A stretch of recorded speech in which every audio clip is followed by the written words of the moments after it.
લખનૌની વરસાદી રાતમાં હોસ્પિટલના 5મા માળે લાગેલી લાઇટ સતત સળગી રહી હતી અને સિદ્ધાર્થ અવસ્થીને પહેલીવાર લાગ્યું કે કોઈ મશીનની નાનકડી રોશની પણ માણસની આખી દુનિયાને પોતાની અંદર કેદ કરી શકે છે. ઓપરેશન થિયેટરની બહાર તે દિવાલને ટેકે ઊભો હતો. તેના શર્ટની બાય પર હજુ પણ સુકાયેલું લોહી લાગેલું હતું, જેને તે વારંવાર જોતો અને પછી નજર ફેરવી લેતો. અંદર તેની પત્ની નેનાનું ઓપરેશન ચાલી રહ્યું હતું. ડોક્ટરે કહ્યું હતું કે માથા પર ઈજા ઊંડી છે, પાંસળીઓમાં ફ્રેક્ચર છે અને પેટની અંદરના રક્તસ્રાવને તાત્કાલિક રોકવો પડશે.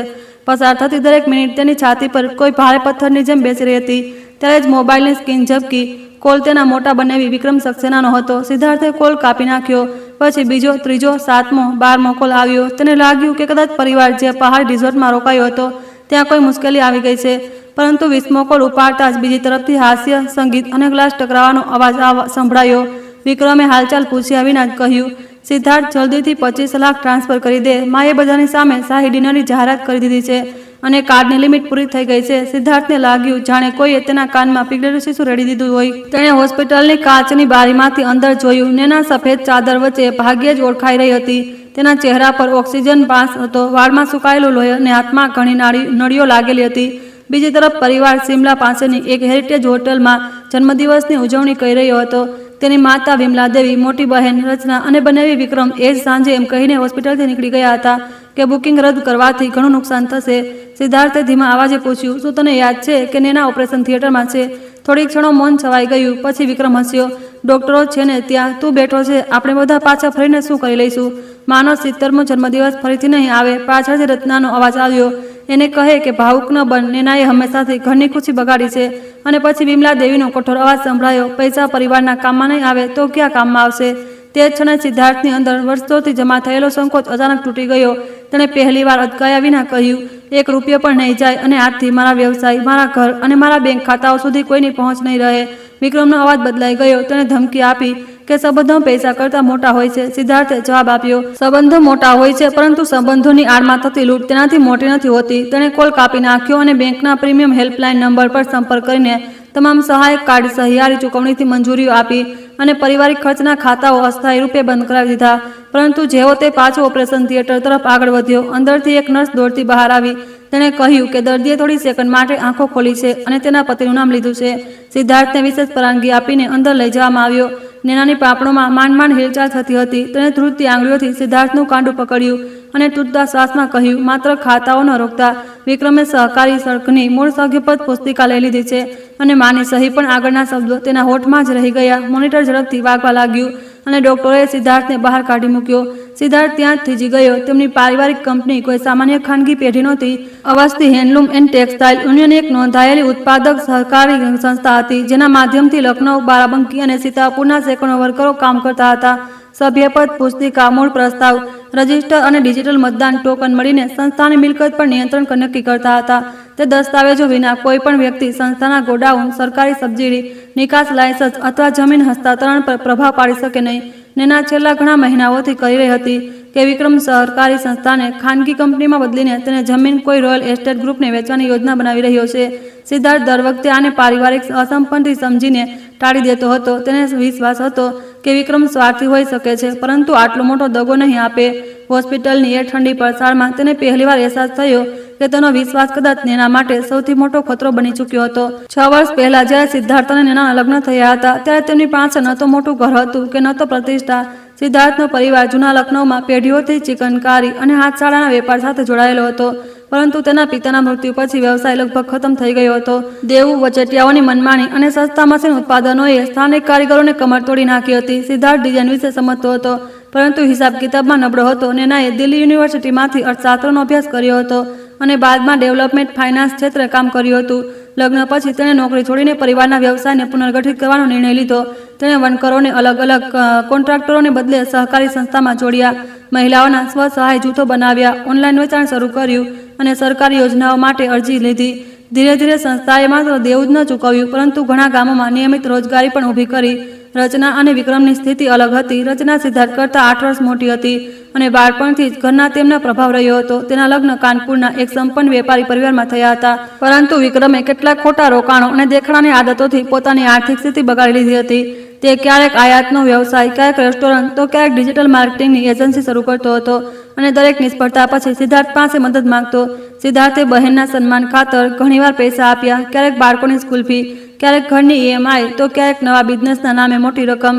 નેનાએ ક્યારેય મદદનો વિરોધ ન કર્યો, પરંતુ તે લેખિત વિગતો અને ચૂકવણીની સમય મર્યાદા ઈચ્છતી હતી.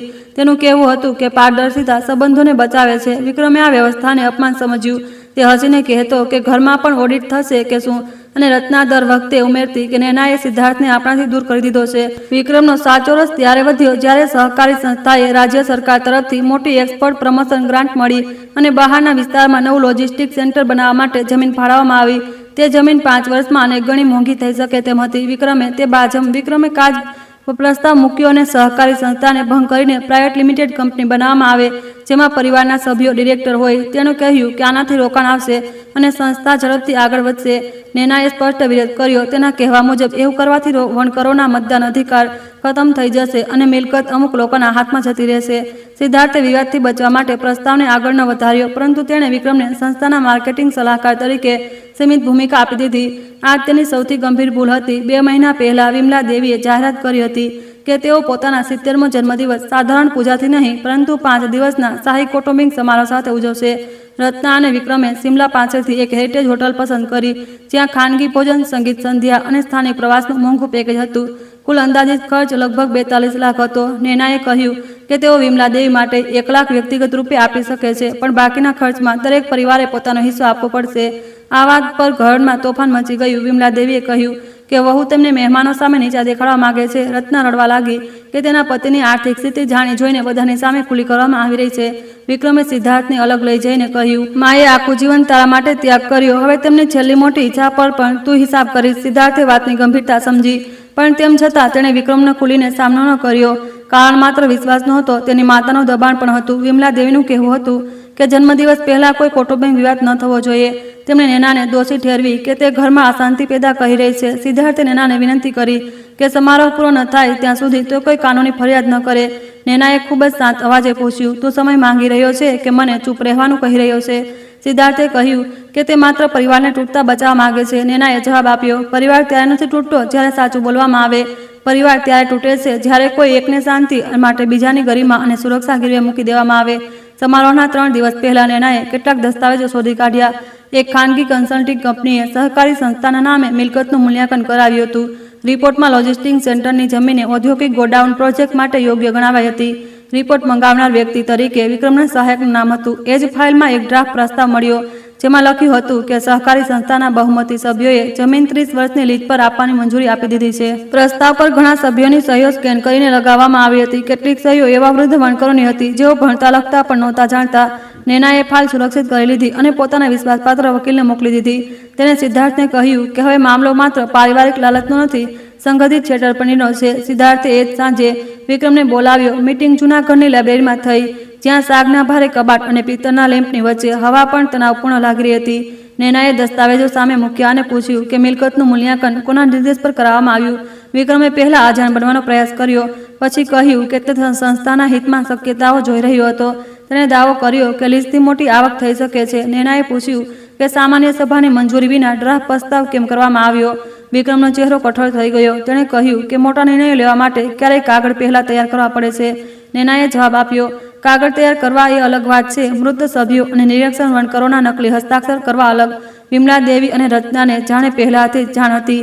તેઓ થોડી જ મિનિટોમાં લાઇબ્રેરીમાં આવી ગયા. રચનાએ પતિનો બચાવ કરતા કહ્યું કે નેના દરેક સફળતાનો શ્રેય જાતે લેવા માંગે છે. વિમલા દેવીએ સિદ્ધાર્થને પૂછ્યું કે ઘરનો અસલી વારસદાર કોણ છે.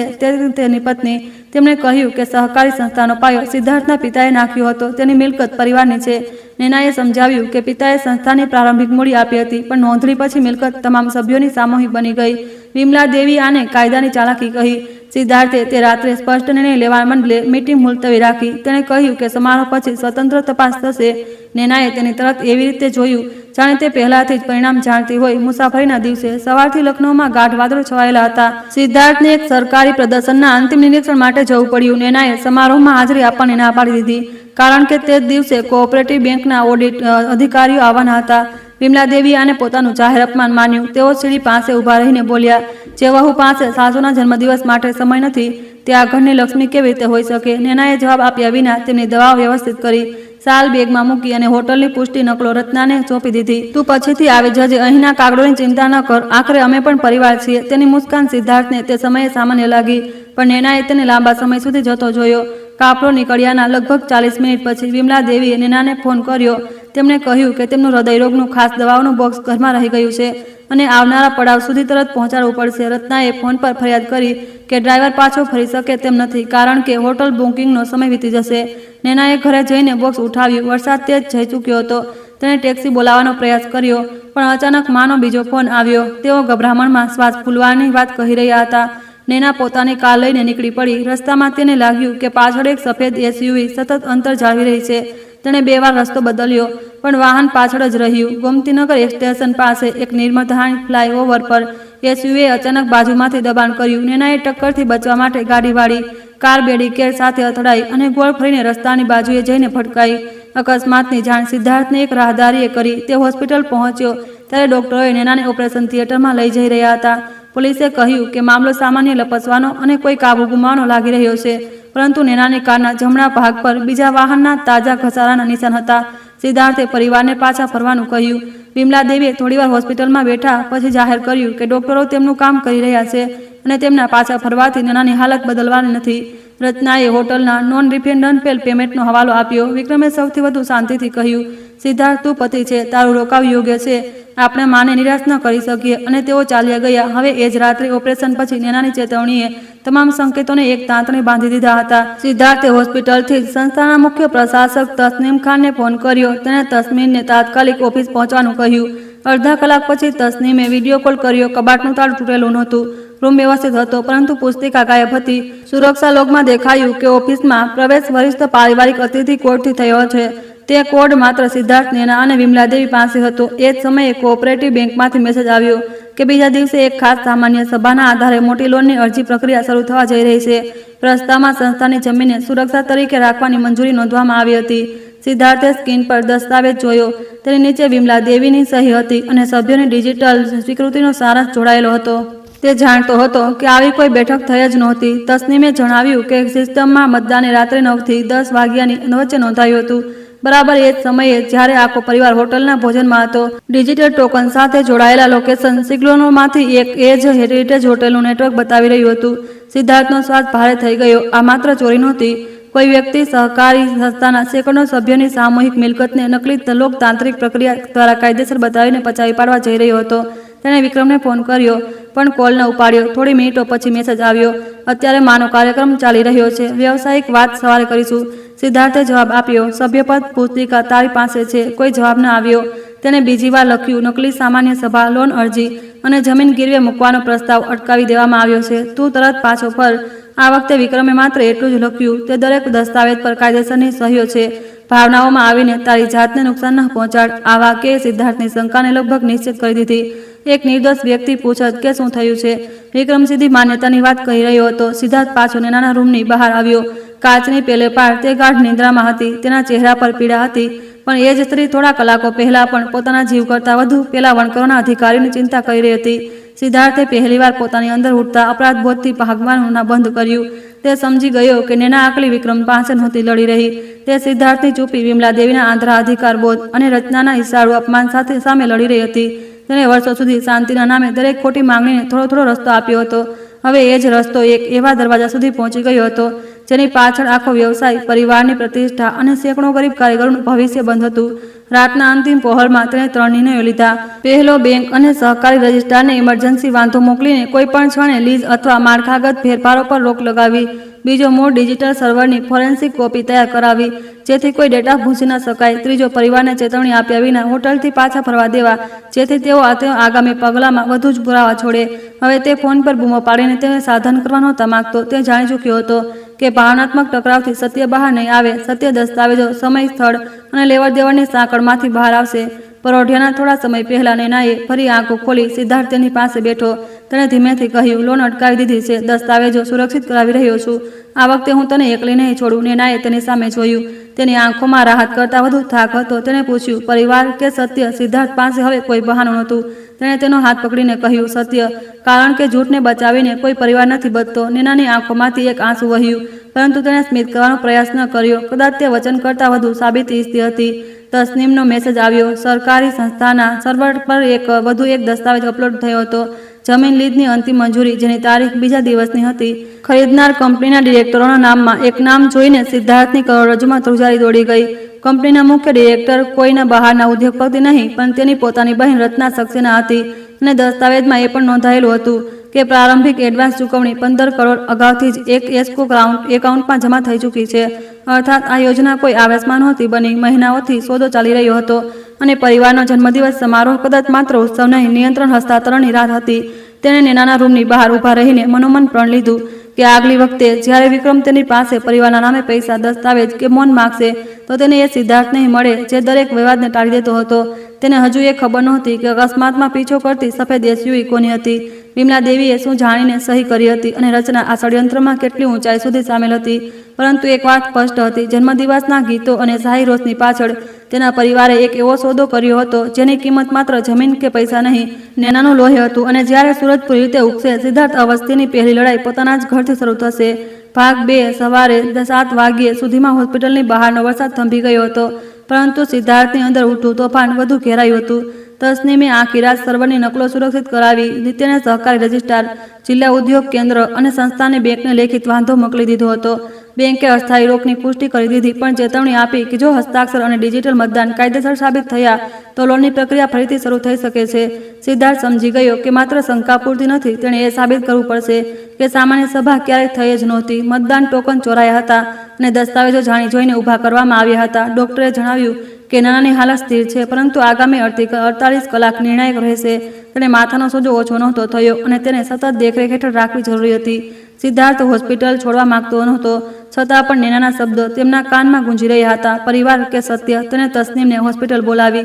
સાથે સંસ્થાના જૂના કાનૂની સલાહકાર એડવોકેટ સમીર કુરેશી પણ આવ્યા. સમીરે દસ્તાવેજો જોતા જ કહ્યું કે મામલો આર્થિક છેતરપિંડી, ઓળખના દુરુપયોગ અને સહકારી મિલકતના ગેરકાયદેસર હસ્તાંતરણનો હોઈ શકે છે.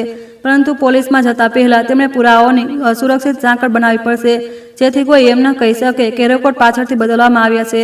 તસનીમે પોતાનું લેપટોપ ખોલ્યું. સર્વર લોક મુજબ 12 સભ્યોની મેનેજમેન્ટ કમિટીના 9 ડિજિટલ ટોકનની મતદાન નોંધાયું હતું. તેમાંથી 2 સભ્યો 6 મહિના પહેલા સંસ્થા છોડી ચૂક્યા હતા. એક સભ્ય રામદીન પાસી તે સમયે ગામની હોસ્પિટલમાં દાખલ હતો. બીજી સભ્ય સબાના ખાતુન ભણી શકતી નહોતી અને પોતાના ટોકન હંમેશા તસનીમની દેખરેખમાં વાપરતી હતી. સૌથી ગંભીર વાત એ હતી કે બધા ટોકન લગભગ એક જ ઇન્ટરનેટ એડ્રેસ પરથી સક્રિય થયા હતા. તે સરનામું સિમલાની એજ હોટેલ સાથે જોડાયેલું હતું, જ્યાં અવસ્થી પરિવાર રોકાયો હતો. આનો અર્થ એ કે કોઈની પાસે ટોકનો નકલી નહોતી. સમીરે કહ્યું. તસનીમે માથું હલાવ્યું. અથવા તો કોઈએ સભ્યો પાસેથી ઓળખ ચકાસણીના નામે માહિતી લીધી હતી. સિદ્ધાર્થને ગયા મહિનાનો એક પ્રસંગ યાદ આવ્યો. વિક્રમે સભ્યો માટે નવી વીમા યોજના શરૂ કરવાનો પ્રસ્તાવ મૂક્યો હતો. તેણે કહ્યું હતું કે બધા સભ્યોની આધાર માહિતી અને મોબાઈલ વેરિફિકેશન જરૂરી હશે. નેનાએ ખાનગી ડેટા શેર કરવાનો વિરોધ કર્યો હતો, પરંતુ વિમલા દેવીએ તેને ગરીબ વણકરોના હિતનું કામ ગણાવ્યું. વિક્રમની ટીમ ગામે ગામ જઈને ફોર્મ ભરાવતી રહી. સંભવ હતું કે તે જ દરમિયાન ડિજિટલ ટોકન અને ઓટીપી મેળવવામાં આવ્યા હોય. સમીરે સિદ્ધાર્થને પૂછ્યું, શું વિક્રમ પાસે સંસ્થાકીય ઈમેલ અથવા વહીવટી ખાતાની પહોંચ હતી?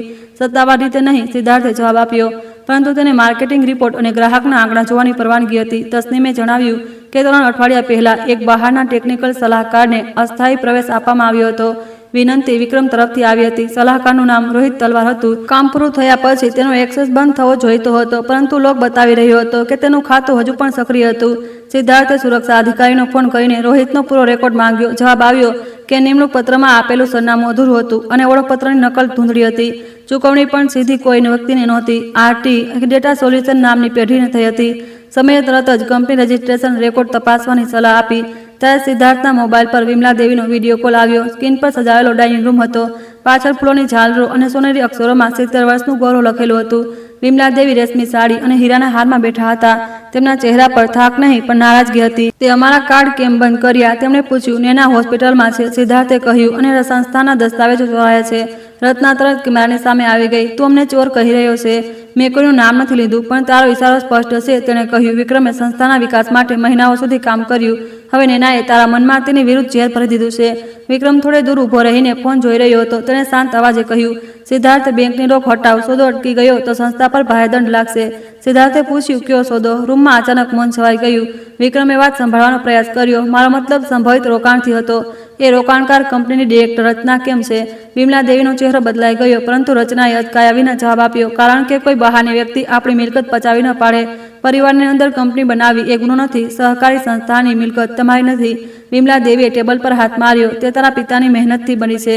એ વણકરોએ શું આપ્યું? આપણે તેમને કામ આપ્યું, છત આપી, ઓળખ આપી. સિદ્ધાર્થની અંદર કંઈક ઠંડુ અને કઠોર થઈ ગયું.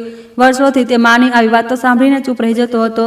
આ વખતે તેણે કહ્યું કે એમણે પોતાના શ્રમ આપ્યો છે. તેઓ જ સંસ્થાના માલિક છે. એ સાદલ કાળી સેકન્ડ જે મેં પ્રોસેસ પર હતું. માં, તું તારી પત્નીની ભાષા બોલી રહ્યો છે. માએ કહ્યું, કદાચ એટલા માટે કે તે સાચી હતી. વિક્રમ આગળ વધ્યો. ભાવુક ન થા. વેપારમાં મોટા નિર્ણયો આ રીતે જ લેવાય છે. જમીન પર લોન લઈને નવું કારખાનું બનશે. રત્નાની કંપની માત્ર માધ્યમ છે. તો પછી નકલી મતદાન કેમ કરવામાં આવ્યું? વિક્રમની આંખોમાં ક્ષણભર માટે ગભરામણ દેખાઈ.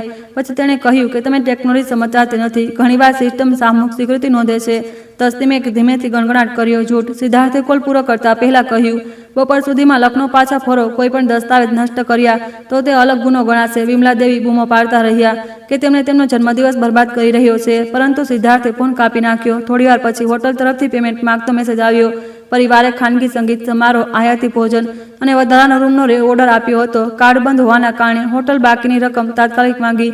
સિદ્ધાર્થે ચૂકવણી કરવાની ના પાડી દીધી. તેને ખબર હતી કે પરિવાર આને અપમાન માનશે, પરંતુ હવે દરેક આર્થિક સુવિધા રોકવી જરૂરી હતી. સમીરે આરટી ડેટા સોલ્યુશનની માહિતી કાઢી. કંપની 6 મહિના પહેલા રજીસ્ટર થઈ હતી. તેની રજીસ્ટર ઓફિસ કાનપુરની નાની દુકાનનું સરનામું હતું. ડિરેક્ટર 2 હતા, રોહિત તલવાર અને આકાંક્ષા સક્સેના. આકાંક્ષા વિક્રમની ભત્રીજી હતી, જે કથિત રૂપે કેનેડામાં ભણી રહી હતી. કંપનીના ખાતામાં છેલ્લા 3 મહિનામાં સહકારી સંસ્થામાંથી કન્સલ્ટિંગ ફી તરીકે 86 લાખ ગયા હતા. ચૂકવણી નાના નાના બિલોમાં વિભાજિત હતી, તેથી તે સામાન્ય સ્વીકૃતિ મર્યાદાની અંદર રહી. તસ્લીમે કહ્યું, આ બિલો મારા વિભાગમાંથી મંજૂર થયા નથી. રેકોર્ડમાં મંજૂરી નેનાની ડિટેલ સહીથી થઈ હતી. સિદ્ધાર્થનો ચહેરો ફીકો પડી ગયો. અકસ્માતના 1 અઠવાડિયા પહેલા નેનાએ તેને જણાવ્યું હતું કે તેના ઈમેલ એકાઉન્ટમાં અજાણ્યું લોગિન થયું છે. સિદ્ધાર્થે તેને સામાન્ય સાયબર સમસ્યા સમજીને પાસવર્ડ બદલવાની સલાહ આપી હતી. હવે સ્પષ્ટ હતું કે કોઈ લાંબા સમયથી તેની ઓળખનો ઉપયોગ કરી રહ્યું હતું. તેમણે નિર્ણય લીધો કે નેનાનો ફોન, લેપટોપ અને ઓફિસ કોમ્પ્યુટર સ્વતંત્ર સાયબર લેબોરેટરીમાં મોકલવામાં આવશે. સિદ્ધાર્થે પોલીસને પ્રાથમિક ફરિયાદ આપવાની તૈયારી પણ શરૂ કરી દીધી, પરંતુ સમીરે સાવધાન કર્યા કે પરિવારની ધરપકડ કરાવવાની ઉતાવળ કરતા પહેલા તેમણે અકસ્માત અને આર્થિક ષડયંત્ર વચ્ચે સંબંધ સ્થાપિત કરવો પડશે. હજુ સુધી સફેદ એસયુવી માત્ર એક શંકા હતી. બપોરે અકસ્માત સ્થળની તપાસ કરનાર sub inspector Arun Chauhan hospital પહોંચ્યા. તે મધ્યમ વયના શાંત સ્વભાવના અધિકારી હતા. તેમને જણાવ્યું કે પાસેના પેટ્રોલ પંપનું રોડ કેમેરા રેકોર્ડિંગ મળી રહ્યું છે. તેમાં નેનાની કારની પાછળ સફેદ એસયુવી દેખાય છે, પરંતુ નંબર પ્લેટ માટી ઢંકાયેલી છે. વાહનના પાછળના કાચ પર એક વિશિષ્ટ લાલ ત્રિશૂળનું સ્ટીકર હતું. બીજા રેકોર્ડિંગમાં એ જ વાહન ફ્લાયઓવર પરથી ઝડપથી નીચે ઉતરતું દેખાયું. જ્યારે નેનાની કાર અકસ્માતનો ભોગ બની ચૂકી હતી. સિદ્ધાર્થે ફોટો જોતા જ વાહન ઓળખી લીધું. વિક્રમે થોડા મહિના પહેલા આવી જ એસયુવી ભાડે લીધી હતી. તે અવારનવાર કહેતો હતો કે તેનું વાહન રિપેરિંગમાં છે, પરંતુ માત્ર સમાન મોડલ અને સ્ટીકર નિર્ણાયક પુરાવા નહોતા. અરુણે પૂછ્યું, શું કોઈને ખબર હતી કે તમારી પત્ની એ રસ્તેથી જશે? સિદ્ધાર્થે વિમલા દેવીના દવાના બોક્સની વાત જણાવી. અરુણે પૂછ્યું કે બોક્સ ખરેખર ઘરમાં છૂટી ગયું હતું કે જાણી જોઈને છોડી દેવામાં આવ્યું હતું? સિદ્ધાર્થે તેનો કોઈ જવાબ ન આપ્યો. તેને યાદ આવ્યું કે મા પોતાની દવાના અંગે અત્યંત સાવધાન રહેતા હતા. તેઓ દરેક મુસાફરી પહેલા યાદી બનાવતા અને જાતે બેગ ચેક કરતા હતા. તેમનું સૌથી જરૂરી દવાનું બોક્સ ભૂલી જવું એ અસામાન્ય હતું. તસ્લીમે સૂચન કર્યું કે ઘરનું પ્રવેશ રેકોર્ડિંગ જોવામાં આવે. મુખ્ય દરવાજા પર સ્માર્ટ લોક હતું, જેનો ડેટા ક્લાઉડમાં સુરક્ષિત રહેતો હતો. રેકોર્ડ પરથી ખબર પડી કે પરિવાર નીકળ્યાને 15 મિનિટ પછી વિક્રમનો ગેસ્ટ કોડ વપરાયો હતો. કોઈ વ્યક્તિ ઘરમાં 5 મિનિટ રહી અને પછી જતી રહી. એ જ સમયે ઓફિસના ખાનગી કેબિનમાં પણ પ્રવેશ નોંધાયો હતો, કારણ કે ઘર અને ઓફિસની પાછળથી ઇમારત એક સામાન્ય પડસાળની જોડાયેલી હતી. પરંતુ પરિવાર ત્યાં સુધીમાં શહેરની બહાર જઈ ચૂક્યો હતો. સિદ્ધાર્થે કહ્યું. અરુણે જવાબ આપ્યો, અહીં તેમનામાંથી કોઈ ગયું નહોતું. મુસાફરીના ટોલ રેકોર્ડ મંગાવવામાં આવ્યા. પરિવારની મુખ્ય ગાડી સવારે 9-10 વાગ્યે લખનૌની હદ પાર કરી ચૂકી હતી, પરંતુ હોટલમાં વિક્રમનો પ્રવેશ સાંજે 6 વાગ્યે નોંધાયો હતો. જ્યારે બાકીના સભ્યો બપોરે 3 વાગ્યે પહોંચી ગયા હતા. રત્નાએ સોશિયલ મીડિયા પર જે તસવીરો મૂકી હતી તેમાં પણ શરૂઆતના 3 કલાકો દરમિયાન વિક્રમ નહોતો. તેણે પરિવારને કહ્યું હતું કે તે એક બિઝનેસ કોલના કારણે પાછળ રહી ગયો છે. આ પહેલી નક્કર કરી હતી. સિદ્ધાર્થે તરત જ વિક્રમને ફોન ન કર્યો. તેણે અરુણને બધી માહિતી સોંપી દીધી. પોલીસે ભાડાની વાહન કંપનીઓ પાસેથી રેકોર્ડ મંગાવવાની પ્રક્રિયા શરૂ કરી. સમીરે કહ્યું કે તેમણે પોતાનું આગામી પગલું અત્યંત સંયમથી ઉઠાવવું પડશે. જો વિક્રમને ખબર પડી ગઈ કે તે એસયુવીની ઓળખ થઈ રહી છે, તો તે વાહન ગાયબ કરાવી શકે છે. સાંજ સુધીમાં પરિવાર હોટલમાંથી નીકળી ચૂક્યો હતો. પેમેન્ટ ન થવાને કારણે હોટલ મેનેજમેન્ટે તેમને કાર્યક્રમ ટૂંકાવવાનું કહ્યું હતું. રત્નાએ સિદ્ધાર્થને ડઝનબંધ મેસેજ મોકલ્યા. ક્યારેક તે તેને નિર્દય ભાઈ કહેતી, ક્યારેક નેનાને લાલચુ સ્ત્રી. એક મેસેજમાં તેણે લખ્યું કે માની તબિયત તારા કારણે બગડી તો જવાબદાર તું હોઈશ. વિક્રમે કોઈ મેસેજ ન મોકલ્યો. બીજી બાજુ નેનાની હાલત થોડો સુધાર થયો. ડોક્ટરે દવાઓની માત્રા ઓછી કરી. થોડા સમય માટે તે ભાનમાં આવી ગયો અને સિદ્ધાર્થને ઓળખી લીધો. સમીર અને પોલીસની હાજરીમાં તેની પાસેથી ઔપચારિક નિવેદન લેવું શક્ય નહોતું, પરંતુ તેણે કાગળ પર 2 શબ્દો લખવાનો પ્રયાસ કર્યો: મધુ અને રજિસ્ટર. સિદ્ધાર્થ મધુ નામની કોઈ મહિલાને યાદ કરી શક્યો નહીં. તસ્નીમે જણાવ્યું કે મધુ વિશ્વકર્મા બારાબંકી કેન્દ્રની એકાઉન્ટ આસિસ્ટન્ટ હતી. તે 3 અઠવાડિયાથી કામે નહોતી આવી. ઓફિસના રેકોર્ડમાં લખ્યું હતું કે તેણે અચાનક રાજીનામું આપી દીધું. નેનાએ તેના રાજીનામા પર શંકા વ્યક્ત કરી હતી, કારણ કે પત્રની ભાષા મધુની સામાન્ય હિન્દી કરતાં ઘણી અલગ હતી. તસ્નીમે મધુનો ફોન લગાવ્યો. નંબર બંધ હતો. તેના ઘરે સંપર્ક કરવા પર પિતાએ જણાવ્યું કે મધુ દિલ્હીમાં નવી નોકરી માટે ગઈ છે, પરંતુ તેને ત્યાં પહોંચીને માત્ર 1 જ વાર ફોન કર્યો હતો. પરિવારને કંપનીનું નામ ખબર નહોતી, છતાં પહેલાં તે ખૂબ ડરેલી હતી અને કહી રહી હતી કે તેણે એવો હિસાબ જોઈ લીધો છે જે તેણે નહોતો જોવો જોઈતો. સમીરે પૂછ્યું, ક્યુ રજિસ્ટર? તસ્નીમે સંસ્થાના પેમેન્ટ રજિસ્ટરોની યાદી કાઢી. એક જૂનો હસ્તલિખિત એડવાન્સ પેમેન્ટ રજિસ્ટર રેકોર્ડમાંથી ગાયબ હતું. ડિજિટલ સિસ્ટમ લાગુ થતાં પહેલાં તમામ રોકડ અને ગ્રામીણ ખરીદીની ચૂકવણીઓ તેમાં નોંધવામાં આવી હતી. ગયા વર્ષે કેટલીક ખાસ યોજનાઓ માટે તેના ફરીથી ઉપયોગ કરવામાં આવ્યો હતો, કારણ કે ઘણા વણકરોના બેંક ખાતા સક્રિય નહોતા. સિદ્ધાર્થ સમજી ગયો કે જો નકલી ચૂકવણીઓ કરવામાં આવી હશે તો તેનો વાસ્તવિક પુરાવો એ જ રજિસ્ટરમાં હોઈ શકે છે. નેના કદાચ મધુને એ વિશે મળી હતી. તેમણે બારાબંકી કેન્દ્રની તલાશી લેવાનો નિર્ણય લીધો. સિદ્ધાર્થ જાતે જવા માંગતો હતો, પરંતુ ડોક્ટરે કહ્યું કે નેના ગમે ત્યારે ભાનમાં આવી શકે છે. તસ્તીમ અને અરુણ પોલીસ ટુકડી સાથે રવાના થયા. સિદ્ધાર્થ હોસ્પિટલમાં રહ્યો. રાત્રે 8 વાગ્યે અવસ્થી પરિવાર પાછો ફર્યો. વિમલાદેવી વ્હીલચેર પર હતા. જ્યારે હોટલમાંથી નીકળતી વખતે તેઓ જાતે ચાલીને ગાડીમાં બેઠા હતા. રત્ના રડી રહી હતી. તેની પાછળ વિક્રમ ગંભીર ચહેરો બનાવીને ચાલી રહ્યો હતો. હોસ્પિટલની પરસાળમાં પહોંચતા જ વિમલાદેવીએ ઊંચા અવાજે કહ્યું, મારા જીવતા જીવ, મારા દીકરાએ મને હોટલમાં અપમાનિત કરાવી. સિદ્ધાર્થે આસપાસ ઉભેલા દર્દીઓ અને કર્મચારીઓ તરફ જોયું. તેને સમજાઈ ગયું કે તેઓ જાહેર નાટક ઈચ્છે છે. તેણે શાંત અવાજે કહ્યું, આ હોસ્પિટલ છે, વાત ખાનગી રૂમમાં થશે.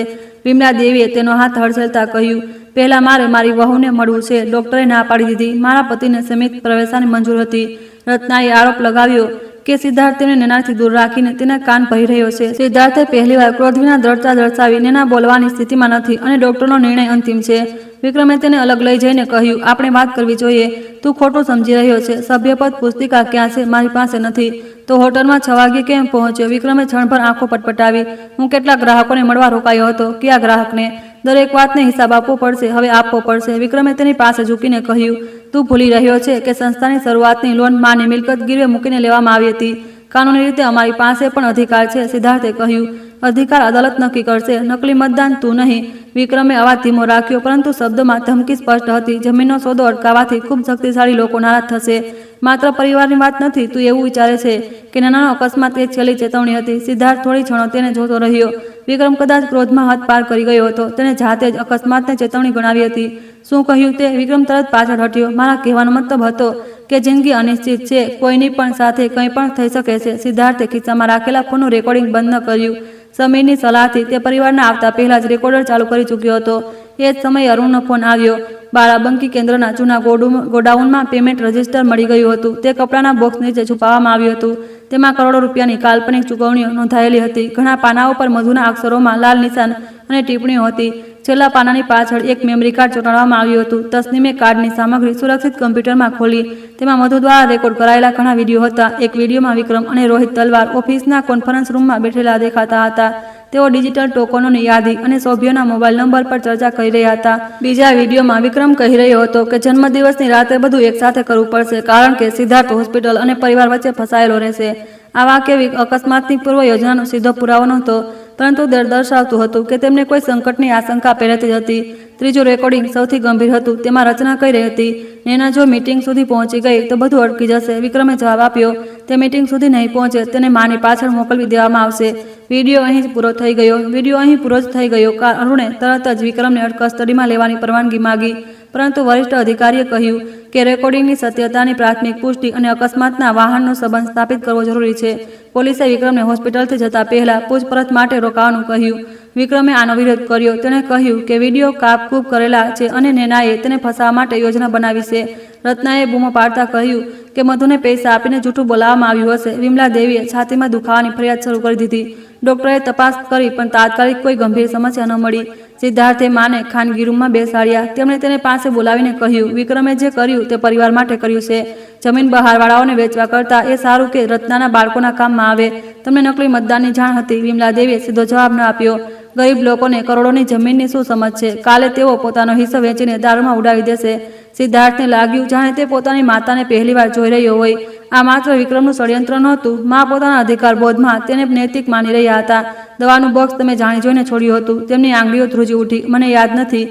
વિક્રમ તમારા કોર્ટથી ઘરે ગયો હતો. તે મારો જમાઈ છે. જરૂર પડી હશે. શું તમને ખબર હતી કે નેનાને તે રસ્તા પર મોકલવામાં આવશે? વિમલા દેવીએ તેના તરફ જોયું, પછી ચહેરો ફેરવી લીધો. મેં કોઈને અકસ્માત કરવાનું નથી કહ્યું. આ જેવા પ્રશ્ન કરતાં વધુ ભયાનક હતો. તેમણે એમ ન કહ્યું કે તેમને કોઈ યોજનાની જાણકારી નહોતી. માત્ર એટલું કહ્યું કે તેમણે અકસ્માતનો આદેશ નહોતો આપ્યો. બહાર પોલીસને વિક્રમનો ફોન જપ્ત કરવાનો પ્રયાસ કર્યો. તેને અચાનક ફોન જમીન પર પછાડીને તેના પર પગ મૂકી દીધો. સ્ક્રીન તૂટી ગઈ, પરંતુ ઉપકરણ સ્પષ્ટપણે નષ્ટ ન થયું. અરુણે આને પુરાવા નષ્ટ કરવાનો પ્રયાસ માન્યો અને તેને કસ્ટડીમાં લઈ લીધો. રત્ના પોલીસ કર્મીઓ પર બૂમો પાડતી રહી. હોસ્પિટલની સુરક્ષાએ તેને પાછળ હટાવી. વિક્રમ જતા જતા સિદ્ધાર્થને બોલ્યો, તું વિચારે છે કે બધું મારી પાસે હતું? અસલી દસ્તાવેજ એવા વ્યક્તિ પાસે છે જેના પર તું આજે પણ ભરોસો કરે છે. સિદ્ધાર્થે પૂછ્યું, કોણ? વિક્રમ મલકાયો. નેનાને પૂછે. જો તે જાગે તો આ શબ્દોએ સિદ્ધાર્થના મનમાં નવો ભય ભરી દીધો.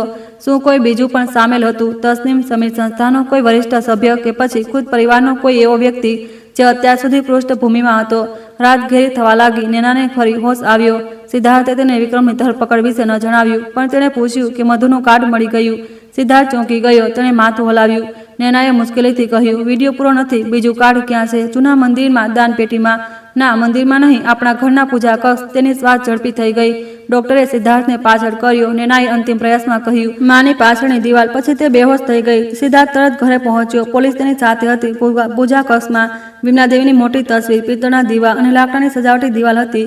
તસવીર હટાવવા પર પાછળ એક નાનું ગુપ્તખાનું મળ્યું. તેમાં સદસ્યતા પુસ્તિકા, મૂળ પ્રસ્તાવ, રજિસ્ટર અને એક સીલબંધ કવર રાખેલું હતું. કવર પર નેનાના અક્ષરો હતા, જો મને કંઈ થઈ જાય તો આ સિદ્ધાર્થને આપવામાં આવે. અંદર બીજું મેમરી કાર્ડ અને એક પત્ર હતો. પત્રમાં નેનાએ લખ્યું હતું કે તેણે વિમલા દેવીને વિક્રમના ષડયંત્ર વિશેના પુરાવા બતાવ્યા હતા. વિમલા દેવીએ તેને રોકવાના બદલે તેની સાથે સોદો કરવાનો પ્રયાસ કર્યો હતો. તેમણે કહ્યું હતું કે જો નેના જમીન હસ્તાંતરણ માટે સંમત થઈ જાય તો તેઓ વિક્રમને આર્થિક ખાતાઓથી દૂર કરી દેશે. નેનાએ ના પાડી દીધી. આ પછી ઘરમાં તેના દસ્તાવેજોની તલાશી લેવામાં આવી. એટલા માટે તેણે મુખ્ય પુરાવા એ જ પૂજા કક્ષમાં છુપાવ્યા હતા, જ્યાં વિમલા દેવી સિવાય કોઈ પરવાનગી વિના પ્રવેશ કરતું નહોતું. બીજા કાર્ડના રેકોર્ડિંગમાં વિમલા દેવી, રત્ના અને વિક્રમ સાફ દેખાઈ રહ્યા હતા. વિમલા દેવી કહી રહ્યા હતા, નેનાએ થોડા સમય માટે રસ્તા પરથી હટાવી પડશે. હોસ્પિટલ પહોંચશે તો સિદ્ધાર્થ તેની પાસે રહેશે અને આપણે પ્રસ્તાવ પૂરો કરી લઈશું. વિક્રમે પૂછ્યું, જો અકસ્માત ગંભીર થઈ ગયો તો? વિમલા દેવીએ જવાબ આપ્યો, મેં જીવ લેવાનું નથી કહ્યું, બસ એટલું જ કે બેઠક સુધી ન પહોંચી શકે. રૂમમાં ઉભેલા બધા લોકો મૌન રહી ગયા. સિદ્ધાર્થે સ્કીન અટકાવી દીધી. તેનો હાથ ધ્રુજી રહ્યો હતો. તેને હવે સમજાયું કે સૌથી મોટો દગો જમીનનો નહોતો. સૌથી મોટો દગો એ હતો કે તેની માએ પરિવારને બચાવવાના નામે તેની પત્નીને જોખમમાં મૂકવાની મંજૂરી આપી હતી. ત્યારે જ અરુણના ફોન પર નવી માહિતી આવી. સફેદ એસયુવી એક સ્થાનિક પરિવહન કંપનીની હતી. વાહન અકસ્માતવાળા દિવસે વિક્રમના નામે નહીં, અવસ્થી સહકારી સંસ્થાના સહાયક પ્રબંધક પ્રકાશ ત્રિપાઠીના નામે ભાડે લેવામાં આવ્યું હતું. પ્રકાશ એ જ વ્યક્તિ હતો જેને સિદ્ધાર્થ પોતાના પિતાના સમયથી પરિવારનો સૌથી વિશ્વાસપાત્ર કર્મચારી માનતો હતો. વિક્રમની ચેતવણી સાચી હતી. ષડયંત્રમાં હજુ એક ચહેરો બાકી હતો. મેમરી કાર્ડને લેપટોપમાં લગાવતી વખતે સિદ્ધાર્થની આંગળીઓ એટલી ધ્રુજી રહી હતી કે તે પહેલીવાર સ્લોટ સુધી બરાબર ન પહોંચી. નેના હોસ્પિટલના રૂમમાં તકિયાના સહારે અડધી બેઠી હતી. કાર્ડ ખોલતા જ ડઝનબંધ ફોલ્ડર દેખાયા. ખરીદીના આદેશો, બેંક વિગતો, પરિવહન બિલ, સરકારી સમિતિના બેઠકોનું રેકોર્ડિંગ અને કેટલાક ધૂંધળા વિડીયો. સિદ્ધાર્થે પહેલા દસ્તાવેજ ખોલ્યો, જેમાં વણકર મહિલા સહકારી સમિતિના નામે 1,84,00,000 સૂતર રંગ અને ખરીદવાનો હિસાબ હતો. જ્યારે તેના નેના જાણતી હતી કે તે ત્રિમાસિક ગાળામાં વાસ્તવિક ખરીદી લાખોથી વધુ નહોતી થઈ. ચૂકવણી જે 3 કંપનીઓ દર્શાવવામાં આવી હતી તેના સરનામા અલગ અલગ શહેરોના હતા, પણ બેંક ખાતા એક જ મોબાઈલ નંબર સાથે જોડાયેલા હતા. તે નંબર વિક્રમના જૂના અંગત મદદનીશનો હતો. બીજી ફાઇલમાં સમિતિની મહારે સ્કેન કરીને અલગ અલગ કરારો પર લગાવવામાં આવી હતી. ત્રીજી ફાઇલે રૂમની હવા જાણે રોકી દીધી. તેમાં લાખોની ચૂકવણી શક્તિમાલ પરિવહનને કરવામાં આવી હતી અને ચૂકવણીની તારીખ નેનાના અકસ્માતના 2 દિવસ પહેલાની હતી. નેનાએ ધીમા સ્વરે કહ્યું, આ એ જ કંપની છે જેની ટ્રક તે સાંજે આપણા રસ્તાની પાછળ ચાલી રહી હતી. સિદ્ધાર્થે તરત અકસ્માતની પ્રાથમિકની નકલ કાઢી. ટ્રકનો નોંધણી નંબર પૂરેપૂરો નોંધાયેલો નહોતો, પરંતુ અંતિમ 4 અંક ચૂકવણીવાળી પહોંચમાં લખેલા વાહન નંબર સાથે મેળ ખાતા હતા. આ હજુ અદાલતમાં તે અંતિમ પ્રમાણ નહોતું, પણ સંયોગ કહીને ટાળી પણ શકાય નહીં. નેનાએ આંખો બંધ કરી લીધી. તે પેલો સાંકડો રસ્તો યાદ આવ્યો જ્યાં અચાનક સામેથી આવેલી મોટરસાયકલે તેની સ્કૂટીનો રસ્તો કાપ્યો હતો. અને પાછળથી ટ્રકે તેને કિનારેથી દિવાલ તરફ ધકેલી દીધી હતી. સિદ્ધાર્થે કાર્ડની 3 નકલો બનાવી. એક નકલ તેણે પોતાના વકીલ એડવોકેટ સુરેશ પાટકર્ણને મોકલી, બીજી એક નવા પેનડ્રાઈવમાં રાખીને હોસ્પિટલના લોકરમાં સંતાડી દીધી અને ત્રીજી ઇન્સ્પેક્ટર દેવેન્દ્ર સોલંકીને સોંપવાનો નિર્ણય લીધો. નેનાએ તેને સાવધાન કર્યો કે વિક્રમને કાર્ડ મળ્યાની ખબર પડી ચૂકી હશે. તેણે એ પણ કહ્યું કે માત્ર ડિજિટલ ફાઇલો પર ભરોસો કરવો જોખમી છે. તેને મૂળ ખાતા વહી, બેંકની પુષ્ટિ અને કોઈ અંદરના સાક્ષીની જરૂર પડશે. બીજી સવારે ઇન્સ્પેક્ટર સોલંકી સાદા કપડામાં હોસ્પિટલ પહોંચ્યા. તેમણે દરેક ફાઇલને ધ્યાનથી જોઈ, નોંધ બનાવી અને ટ્રક કંપનીની માહિતી તરત પોતાની ટીમને મોકલી. તેમને જણાવ્યું કે શક્તિમાલ પરિવહનની ઓફિસ બંધ મળી છે અને માલિક ચંદન સાહુ 3 દિવસથી ઘરે નથી ફર્યો. તેના પરિવારે કહ્યું કે તે અચાનક કોઈ કામથી નેપાળ બોર્ડર તરફ ગયો છે, પરંતુ ફોન બંધ હતો. સોલંકીએ ગંભીર સ્વરે કહ્યું, જે ક્ષણે પૈસા અને અકસ્માતનો સંબંધ સામે આવ્યો, મામલો માત્ર આર્થિક ગુનાનો નથી રહ્યો. હવે દરેક પગલું નોંધીને ચાલવું પડશે. તમે બંને કોઈ અજાણ્યા વ્યક્તિને ન મળતા અને હોસ્પિટલમાંથી નીકળવાની માહિતી જાહેર ન કરતા. તે પથારી પાસે બેઠી અને થોડીવાર સુધી સામાન્ય વાતોનો આશરો લેતી રહી. દવા સમયસર લીધી કે નહીં, ડોક્ટરોએ ક્યારે રજા આપવાની વાત કહી, પગનો દુખાવો કેટલો છે. નેના શાંત રહી. અંતે સિદ્ધાર્થે મેમરી કાર્ડમાંથી નીકળેલી એક બેંકની પહોંચ તેમની સામે મૂકી દીધી. કાગળ જોતા જ વિમલા દેવીની આંગળીઓમાંથી ચમચી પડી ગઈ. માં, આ સહી તમારી છે? સિદ્ધાર્થે પૂછ્યું. તેમણે પહેલા ચશ્મા સરખા કર્યા, પછી કાગળને દૂર કરીને જોયું. થોડી ક્ષણો પછી બોલ્યા, સહી મારા જેવી છે, પણ મને રકમ યાદ નથી. નેનાએ અવાજ ઊંચો કર્યા વિના કહ્યું, તમે ગયા વર્ષે વિક્રમને કેટલા ખાલી ચેક આપ્યા હતા? વિમલા દેવીનો ચહેરો પીળો પડી ગયો. તેમણે સ્વીકાર્યું કે વિક્રમે વેપારમાં અસ્થાયી ઘટાડો જણાવીને તેમની પાસે 4 ચેક પર સહી કરાવી હતી. તેમણે કહ્યું હતું કે ચૂકવણીમાં મોડું થશે તો મજૂરોની દિવાળી બગડી જશે. તેમણે પ્રશ્ન ન કર્યો, કારણ કે તે જમાઈ હતો અને દરેક પારિવારિક પ્રસંગમાં જવાબદાર માણસનો અભિનય કરતો હતો. સિદ્ધાર્થે પૂછ્યું કે શું તેમને સમિતિની મોહર પણ આપવામાં આવી હતી? આ વખતે તેમનું મૌન જ જવાબ બની ગયું. વિમલા દેવી રડવા લાગ્યા. મેં એવું નહોતું વિચાર્યું કે તે આટલું નીચે પડી જશે. મને લાગ્યું ઘરના માણસ પર ભરોસો કરવો પાપ નથી હોતો.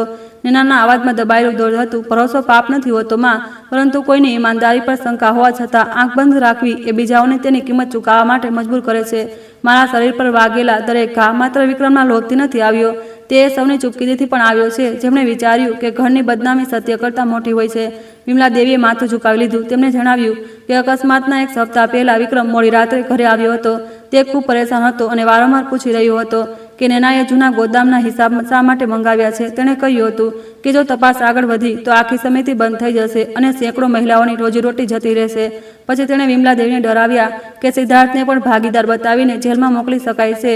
આ જ ડરમાં તેણે નેનાને થોડા દિવસ માટે આરામ કરવાની અને ખાતાઓથી દૂર રહેવાની સલાહ આપી હતી. તે એ સ્વીકારી શકતા નહોતા કે તેમનું મૌન વિક્રમ માટે સંમતિ બની ગયું. સિદ્ધાર્થની અંદર વર્ષોનો દબાયેલો આક્રોશ અભૂરાયો. તેણે કહ્યું કે પરિવાર બચાવવાના નામે માએ દરેક વખતે ખોટા માણસને બચાવ્યો. જ્યારે વિક્રમે પહેલીવાર વેપારમાં નુકસાન કર્યું ત્યારે તેની ભરપાઈ ઘરની જમામૂડીથી થઈ. જ્યારે તેણે મજૂરોની ચૂકવણી રોકી ત્યારે નેનાએ પોતાના ઘરેણાં ગીરવે મૂક્યા. જ્યારે તેણે દારૂના નશામાં બેઠકમાં અપમાન કર્યું ત્યારે સૌને કહેવામાં આવ્યું કે જમાઈનું સન્માન રાખવું જોઈએ. હવે જ્યારે નેના મળતા મળતા બચી ત્યારે પણ પહેલી ચિંતા એ જ હતી કે મામલો બહાર ન જાય. વિમલા દેવીએ કોઈ સફાઈ ન આપી. તેમણે માત્ર એટલું જ કહ્યું કે તે પોલીસને બધું જણાવવા તૈયાર છે. પરંતુ સાંજ સુધીમાં પરિસ્થિતિ બદલાઈ ગઈ. સહકારી સમિતિના સભ્યોના મોબાઈલ પર એક સંદેશ ફેલાઈ ગયો કે નેના અને સિદ્ધાર્થે મળીને સંસ્થાના ખાતામાંથી પૈસા કાઢ્યા છે અને દોષ વિક્રમ પર નાખવા માટે નકલી ફાઇલો બનાવી છે. સંદેશની સાથે એક ઓડિયો રેકોર્ડિંગ પણ હતું. તેમાં સિદ્ધાર્થ જેવા અવાજ કહી રહ્યો હતો કે જો સમિતિ બંધ થઈ જાય તો તે જમીન વેચીને કરોડો કમાઈ શકાય છે. રેકોર્ડિંગ એટલું સ્પષ્ટ હતું કે પહેલીવાર સાંભળનાર સરળતાથી વિશ્વાસ કરી લે. થોડા જ કલાકોમાં સ્થાનિક વેપાર મંડળના સમૂહ, વણકર પરિવારો અને પાડોશીઓની મહિલાઓમાં ચર્ચા ફેલાઈ ગઈ. હોસ્પિટલની બહાર 2 પત્રકારો પહોંચી ગયા. એકે સુરક્ષા કર્મચારીને કહ્યું કે તેઓ પરિવાર દ્વારા સહકારી જમીન હડપ કરવાના આરોપ પર નેનાને પક્ષ ઈચ્છે છે. સિદ્ધાર્થ સમજી ગયો કે વિક્રમ હવે માત્ર પુરાવા મિટાવવાનો પ્રયાસ નથી કરી રહ્યો, પરંતુ નેનાની સામાજિક વિશ્વસનીયતા નષ્ટ કરવા માંગે છે. ગ્રામીણ અને કસ્બાની સહકારી સંસ્થાઓમાં પ્રતિષ્ઠા બેંક ખાતા કરતાં મૂલ્યવાન હોય છે. જે મહિલાઓએ વર્ષો સુધી નેનાને પોતાની દીકરી જેવી માની હતી, જો તેઓ જ તેના પર શંકા કરવા લાગે છે તો કાનૂની જીત પણ અધૂરી રહી જાત. નેનાએ ઓડિયો 3 વાર સાંભળ્યો. પછી તેણે કહ્યું કે રેકોર્ડિંગ 2 અલગ બેઠકોના વાક્યોને જોડીને બનાવવામાં આવ્યું છે. એક બેઠકમાં સિદ્ધાર્થ ખાલી પડેલી જમીનના ભાડાની વાત કહી રહી હતી. બીજીમાં તેણે ચેતવણી આપી હતી કે જો ખોટું સંચાલન ચાલુ રહ્યું તો સમિતિ બંધ થઈ શકે છે. શબ્દો તેના જ હતા, પણ અર્થ બદલી નાખવામાં આવ્યો હતો. એડવોકેટ પાટણકરે સલાહ આપી કે તેઓ તરત ખંડન જાહેર ન કરે, પહેલા ઓડિયોની તકનીકી તપાસ કરવામાં આવે, જેથી વિક્રમ ફરી તેમને ભાવનાત્મક અને અસ્થિર બતાવીને બદનામ ન કરી શકે. 2 દિવસ પછી નેનાને હોસ્પિટલમાંથી રજા મળી. ડોક્ટરે સ્પષ્ટ કહ્યું કે તેને ઓછામાં ઓછા 6 સપ્તાહ સંપૂર્ણપણે આરામ જોઈએ. ઘરે પહોંચતી વખતે સિદ્ધાર્થે મુખ્ય દ્વાર પર ભીડ થવા ન દેવા માટે પાછળનો રસ્તો પસંદ કર્યો. બેઠક ખંડમાં પહેલા જેવી ગરમાશ નહોતી. દિવાલ પર લાગેલા પરિવારના ચિત્રોમાં વિક્રમનો મલકાતો ચહેરો હવે કોઈ છુપાયેલા જોખમ જેવો લાગતો હતો. વિમલા દેવીએ તેનું ચિત્ર ઉતરાવવા માંગ્યું, પણ નેનાએ રોકી દીધી. ચિત્ર હટાવવાથી ઇતિહાસ નથી બદલાતો. હમણાં આપણે યાદ રાખવું પડશે કે આપણે તેના ચહેરા પર ભરોસો કરીને કેટલી દૂર આવી ગયા છીએ. રાત્રે સમિતિના વરિષ્ઠ સભ્ય કમલા ચૌહાણનો ફોન આવ્યો. તેમણે જણાવ્યું કે વિક્રમે આવતા રવિવારે ઇમરજન્સી સામાન્ય સભા બોલાવી છે. એજન્ડા હતો નેનાએ અધ્યક્ષ પદ પરથી હટાવી, સિદ્ધાર્થના પ્રવેશ પર રોક લગાવી અને નાણાકીય તપાસ માટે વિક્રમ દ્વારા ચૂકવાયેલી ખાનગી એજન્સી નિયુક્ત કરવી. નિયમો અનુસાર ઘાયલ અધ્યક્ષની ગેરહાજરીમાં ઉપાધ્યક્ષ બેઠક બોલાવી શકતો હતો અને વિક્રમે આ જોગવાઈનો ઉપયોગ કર્યો હતો. કમલાએ ધીમેથી કહ્યું કે ઘણા સભ્યોને ધમકી આપવામાં આવી છે કે જો તેમણે વિક્રમનો વિરોધ કર્યો તો તેમને પૈસા તરત પાછા માંગવામાં આવશે. નેનાએ નક્કી કર્યું કે તે બેઠકમાં જશે. સિદ્ધાર્થ અને ડોક્ટર બંનેએ વિરોધ કર્યો. તેના પગમાં સોજો હતો, માથાનો દુખાવો અચાનક વધી જતો હતો અને થોડીવાર બેસવા પર શ્વાસ ભારે થવા લાગતો હતો. પણ નેનાએ કહ્યું, જે સંસ્થાને આપણે 15 વર્ષમાં ઊભી કરી તેને સચ્ચાઈ કોણ બંધ ઓરડામાં નક્કી થવા નહીં દઉં. હું ન બોલી શકી તો તેઓ મારી ચૂપકીદીનો ગુનો માની લેશે. અંતે ડોક્ટરની પરવાનગીથી વ્હીલચેર, દર્દની દવા અને મર્યાદિત સમયની શરત પર જવાનું નક્કી થયું. બેઠકના 1 દિવસ પહેલા એક અજાણ્યા નંબર પરથી સિદ્ધાર્થને સંદેશ મળ્યો. મૂળ ખાતાવહી મારી પાસે છે, મને બચાવો, નહીં તો બધું સળગાવી દેવામાં આવશે. સંદેશ મોકલનાર વ્યક્તિએ પોતાનું નામ રીતેશ કુલકર્ણી જણાવ્યું, જે 2 વર્ષ પહેલા સમિતિનો સહાયક એકાઉન્ટન્ટ હતો અને અચાનક નોકરી છોડીને જતો રહ્યો હતો. સિદ્ધાર્થે તેને ફોન કર્યો તો તેનો અવાજ ધ્રુજી રહ્યો હતો. રીતેશે કહ્યું કે વિક્રમે તેની પાસે નકલી બિલ નોંધાવ્યા હતા. જ્યારે તેણે વિરોધ કર્યો તો તેના પિતાની સારવાર માટે આપવામાં આવેલી રકમને હથિયાર બનાવીને તેને ચૂપ કરાવાયો હતો. નોકરી છોડતી વખતે તે મુખ્ય રોકડ ખાતાવહી અને કેટલીક મૂળ પહોંચ તેની સાથે લઈ ગયો હતો. હવે વિક્રમના માણસ તેને શોધી રહ્યા હતા. સિદ્ધાર્થે ઇન્સ્પેક્ટર સોલંકીને જાણ કરી તેમણે રીતેશને સીધા પોલીસ સ્ટેશન આવવાનું કહ્યું, પરંતુ તે તૈયાર ન થયો. તેને ડર હતો કે વિક્રમનો એક સંબંધી પોલીસ વિભાગમાં ક્લાર્ક છે અને તેના પહોંચતા પહેલા ખબર બહાર જતી રહેશે. અંતે નક્કી થયું કે બેઠક પછી એક સુરક્ષિત સ્થળે પોલીસની હાજરીમાં દસ્તાવેજો લેવામાં આવશે. સોલંકીએ સિદ્ધાર્થને એકલા કોઈ જોખમ ન લેવાની કડક ચેતવણી આપી. રવિવારની સવારે સમિતિ ભવનની બહાર અસામાન્ય ભીડ હતી. જૂની લાલ ઈંટોની ઇમારતના વરંડામાં વણકર મહિલાઓ રંગીન સુતરાઉ સાડીઓમાં ટોળાવડીને ઊભી હતી. કેટલીક આંખોમાં ચિંતા હતી, કેટલીકમાં શંકા. અંદર મંચની પાછળ દેવી લક્ષ્મીનું નાનું ચિત્ર અને બંને બાજુ હાથ સાડીથી બનેલા પડદા લાગેલા હતા. આજ મંચ પર ક્યારેક નેનાએ પહેલી 100 મહિલા સભ્યોને ડિવિડન્ડ પહોંચ્યું હતું. આજે વચ્ચેની ખુરશી પર વિક્રમ બેઠો હતો. તેણે સફેદ કુર્તો, ઘેરા રંગનું જેકેટ અને માથા પર હળવું તિલક લગાવ્યું હતું, જાણે તે કોઈ ધાર્મિક ફરજ નિભાવવા આવ્યો હોય. નેના વ્હીલચેર પર અંદર પહોંચી તો ગણગણાટ અચાનક શાંત થઈ ગયો. વિક્રમ ક્ષણભર માટે ગભરાયો, પછી ચહેરા પર બનાવટી કરુણા લઈ આવ્યો. તેણે સૌની સામે કહ્યું, તારે આ હાલતમાં આવવાની જરૂર નહોતી. પરિવારની વાત ઘરમાં પણ થઈ શકતી હતી. નેનાએ જવાબ આપ્યો, જ્યારે આરોપ આખા સમાજની સામે લગાવવામાં આવ્યા છે તો જવાબ પણ અહીં જ આપવામાં આવશે. બેઠક શરૂ થતાં જ વિક્રમે લાંબુ ભાષણ આપ્યું. તેણે કહ્યું કે સંસ્થા આર્થિક સંકટમાં છે, રેકોર્ડ ગાયબ છે અને અધ્યક્ષના પતિએ જમીન વેચવાની યોજના બનાવી હતી. તેણે સંપાદિત ઓડિયો ચલાવ્યો. કેટલીક મહિલાઓએ અસંતોષમાં માથું હલાવ્યું. પછી તેણે એક દસ્તાવેજ બતાવ્યો જેના પર નેનાની ડિજિટલ સહી હતી અને જે મુજબ 1,84,00,000ની ખરીદીને અધ્યક્ષે મંજૂરી આપી હતી. તેણે ભાવુક થઈને કહ્યું કે તે પરિવારની આબરૂ બચાવવા માંગતો હતો, પણ હવે સેંકડો ગરીબ મહિલાઓના હિતમાં સાચું બોલવું મજબૂરી છે. સિદ્ધાર્થ આગળ વધ્યો, પણ નેનાએ હાથ ઉઠાવીને તેને રોકી દીધો. તેણે માઇક્રોફોન માંગ્યું અને ખૂબ ધીમા પણ સ્પષ્ટ સ્વરમાં કહ્યું, આજે હું તમારી પાસે વિશ્વાસ નહીં માંગુ. વિશ્વાસને કાગળ, તારીખ અને લેવડ દેવડથી રાખવો જોઈએ. તેણે સ્ક્રીન પર મૂળ સર્વર લોગ બતાવ્યા, જેને તકનીકી નિષ્ણાંતે પ્રમાણિત કર્યા હતા. મંજૂરીવાળી ફાઇલ નેનાના અકસ્માતના બીજા દિવસે રાત્રે 2:17 વાગ્યે અપલોડ થઈ રહી હતી, જ્યારે તે આઈસીયુમાં બેહોશ હતી. ડિજિટલ સહી જૂના દસ્તાવેજમાંથી કોપી કરવામાં આવી હતી. પછી સિદ્ધાર્થે બેંક ખાતાઓનો સંભેદ અને શક્તિમાલ પરિવહનને થયેલી ચૂકવણી બતાવી. સભાગૃહમાં ખળભળાટ મચી ગયો. કમલા ચૌહાણે ઊભા થઈને પૂછ્યું કે અકસ્માતના 2 દિવસ પહેલા પરિવહન કંપનીને 6 લાખ શા માટે આપવામાં આવ્યા? વિક્રમે જવાબ આપ્યો કે આ માલ સામાનની હેરફેર માટેનું એડવાન્સ હતું. ત્યારે જ નેનાએ સ્ક્રીન પર ગોદામનો પ્રવેશ રજિસ્ટર બતાવ્યું. તે મહિને તે કંપનીનું કોઈ વાહન સમિતિ પરિસરમાં આવ્યું જ નહોતું. એક વૃદ્ધ સભ્ય શકુંતલાબેને ઊંચા અવાજે કહ્યું કે જો માલ આવ્યો નથી તો ચૂકવણી કઈ વાતની થઈ. પહેલીવાર વિક્રમના ચહેરા પરથી આત્મવિશ્વાસ હટવા લાગ્યો, પરંતુ તેણે તરત જ બીજો દાવ ચાલ્યો. તેણે જાહેરાત કરી કે વિમલા દેવી સ્વયં જુબાની આપશે કે બધા ચેક નેનાના નિર્દેશ પર આપવામાં આવ્યા હતા. સોની નજર પાછળ બેઠેલા વિમલા દેવી પર ગઈ. તે ધીમે ધીમે ઊભા થયા, તેમના હાથ ધ્રુજી રહ્યા હતા. વિક્રમ તેમને એવી રીતે જોઈ રહ્યો હતો જાણે પહેલેથી ગોખલો જવાબ યાદ અપાવી રહ્યો હોય. થોડી ક્ષણો સુધી તેઓ બોલી ન શક્યા. પછી તેમણે કહ્યું, સહી મેં કરી હતી, પરંતુ નેનાના કહેવા પર નહીં. વિક્રમે મારી પાસે ખોટું બોલીને ખાલી ચેક લીધા હતા. મેં પરિવારની શાંતિના નામે પ્રશ્નો ન કર્યા. મારી ચૂપકીથી ગુનાને વધાર્યો. આને દોષ પણ હું સ્વીકારું છું. વિક્રમે તેમને રોકવાનો પ્રયાસ કર્યો, પણ વિમલા દેવીએ પહેલીવાર કઠોર અવાજમાં કહ્યું, આજે મને માં ન કહેતો. જે માણસ મારી દીકરી જેવી વહુના જીવના જોખમ મૂકી શકે તે સંબંધનું નામ લેવાનો અધિકાર ગુમાવી દે છે. તેમની વાત પૂરી થતાં જ ઘણા સભ્યો નેનાના પક્ષમાં બોલવા લાગ્યા. ઇમરજન્સી પ્રસ્તાવ રોકી દેવામાં આવ્યો અને સ્વતંત્ર ઓડિટની માંગ રાખવામાં આવી. વિક્રમ સમજી ગયો કે બેઠક તેના હાથમાંથી નીકળી ચૂકી છે. તે મંચ પરથી ઉતરતા બોલ્યો કે બધા લોકો ભાવનાઓમાં તણાઈ રહ્યા છે અને જલ્દી જ અસલી ગુનેગાર સામે આવશે. બહાર જતી વખતે તેણે સિદ્ધાર્થ પાસે રોકાઈને ખૂબ ધીમેથી કહ્યું, તમે લોકો અડધી બાજી જીતીને ખુશ થઈ રહ્યા છો. જો માણસ પાસે બાકીનું અડધું સત્ય છે તે સાંજ સુધી બોલવા લાયક નહીં રહે. સિદ્ધાર્થનું લોહી થીજી ગયું. તેણે તરત રીતેશને ફોન કર્યો, પણ મોબાઈલ બંધ હતો. થોડી મિનિટો પછી એક સંદેશ આવ્યો, જેમાં માત્ર એક લોકેશન શેર કરવામાં આવ્યું હતું. શહેરની બહાર બંધ પડેલી રંગાઈ ફેક્ટરી. સાથે લખ્યું હતું, તેઓ મને લઈ આવ્યા છે. ખાતા અહીં જ છે. સિદ્ધાર્થ સોલંકીએ ફોન લગાવ્યો, પણ નેટવર્ક તૂટતું રહ્યું. તેણે સંદેશ અને લોકેશન તેમની મોકલી દીધા. નેનાએ તેની બેચેની ઓળખી લીધી અને સાથે ચાલવા માટે અડી ગઈ. સિદ્ધાર્થે ના પાડી, પરંતુ તેણે કહ્યું કે રીતેશ તેને ઓળખે છે અને શક્ય છે કે માત્ર તેના પર જ ભરોસો કરે. અંતે કમલાની ગાડીમાં બંને નીકળ્યા. જ્યારે વિમલા દેવીને સુરક્ષિત ઘરે મોકલી દેવામાં આવ્યા. જૂની રંગાઈ ફેક્ટરી ઔદ્યોગિક વિસ્તારના છેવાડે હતી. તૂટેલી ચીમની, કાટ લાગેલો દરવાજો અને સૂકા રસાયણોની ગંધ દૂરથી જ અનુભવાતી હતી. સાંજનું અંધારું ઘેરાઈ ચૂક્યું હતું. બહાર કોઈ વાહન દેખાયું નહીં, પણ અંદર એક રૂમમાંથી આછો પ્રકાશ આવી રહ્યો હતો.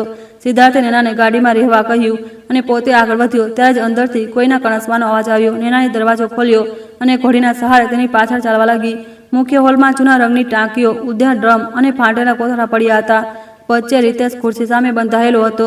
તેના હોઠમાંથી લોહી વહી રહ્યું હતું. પાછળના ટેબલ પર જાળીલાલ ખાતાવહી અને દસ્તાવેજોનું બંડલ મૂકેલું હતું.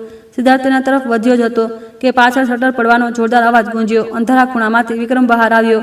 તેની સાથે બે માણસો હતા, જેમાંથી એકને નેનાએ અકસ્માતવાળા રસ્તા પર મોટરસાયકલ ચલાવતો જોયો હતો. વિક્રમે તાળી પાડતા કહ્યું, આખરે આખો પરિવાર સત્યથી શોધમાં અહીં પહોંચી ગયો. નેનાએ મોબાઈલ ચૂપચાપ રેકોર્ડિંગ પર મૂકી દીધો. તેણે પૂછ્યું કે જો તે નિર્દોષ છે તો રીતેશને બાંધીને કેમ રાખવામાં આવ્યો છે.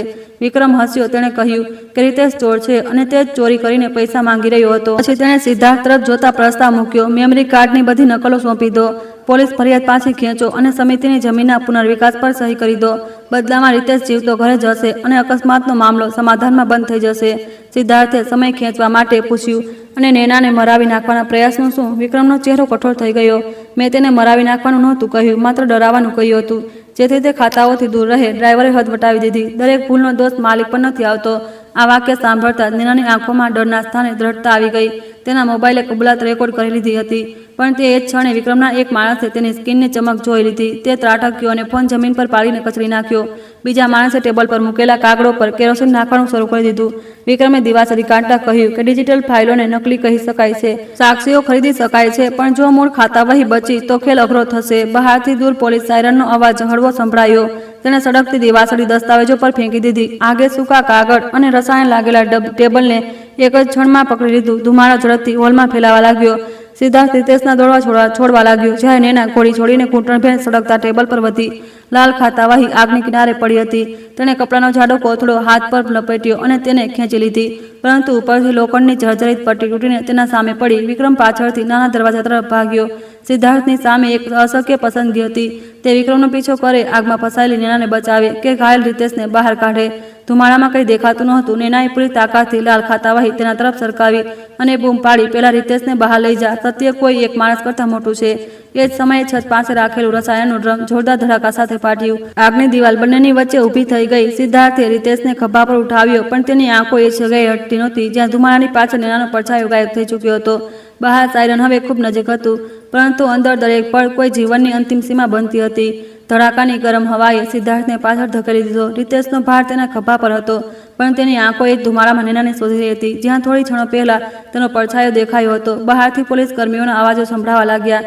ઇન્સ્પેક્ટર સોલંકીએ બે જવાનો સાથે શટર ઉઠાવવાનો પ્રયાસ કર્યો, પરંતુ કાટ લાગેલા લોખંડનો દરવાજો અડધો જ ઉપર ઉઠ્યો. સિદ્ધાર્થે ઝૂકીને રીતેશને તે ખાલી જગ્યામાંથી બહાર ધકેલ્યો અને પછી કોઈની વાત સાંભળ્યા વિના પાછો અંદર ઘૂસી ગયો. અંદર ધુમાડો એટલો ઘાટો હતો કે શ્વાસ લેવો મુશ્કેલ થઈ રહ્યો હતો. તેણે પોતાના શર્ટનો છેડો નાક પર દબાવ્યો અને નેનાનું નામ પોકાર્યું. કોઈ જવાબ ન આવ્યો. સળગતા કાગડો હવામાં ઉડીને તેના પગ પાસે પડી રહ્યા હતા ત્યારે જ તેને લોખંડની પટ્ટીની પાછળ હળવી ખાંસી સંભળાઈ. નેના જમીન પર પડેલી હતી. તેની ઉપર તૂટેલા લાકડા અને પતરાનો એક ભાગ અટકાયેલો હતો. તેના એક હાથમાં હજુ પણ લાલ ખાતાવહી દબાયેલી હતી. સિદ્ધાર્થ પુરબળ લગાવીને પતરું ઉઠાવ્યું. ગરમ કિનારીથી તેને હથેળી દાઝી ગઈ પણ તેને હાથ ન છોડ્યો. નેનાએ આંખો ખોલતા કહ્યું, ખાતાવહી લઈ લો. તે ઝૂંઝળાઈને બોલ્યો, તારો જીવ ખાતાવહી કરતાં મોટો છે. નેનાના હોઠો પર દર્દથી ધ્રુજિત સ્મિત આવ્યું. આજે આ વાત યાદ રાખજે.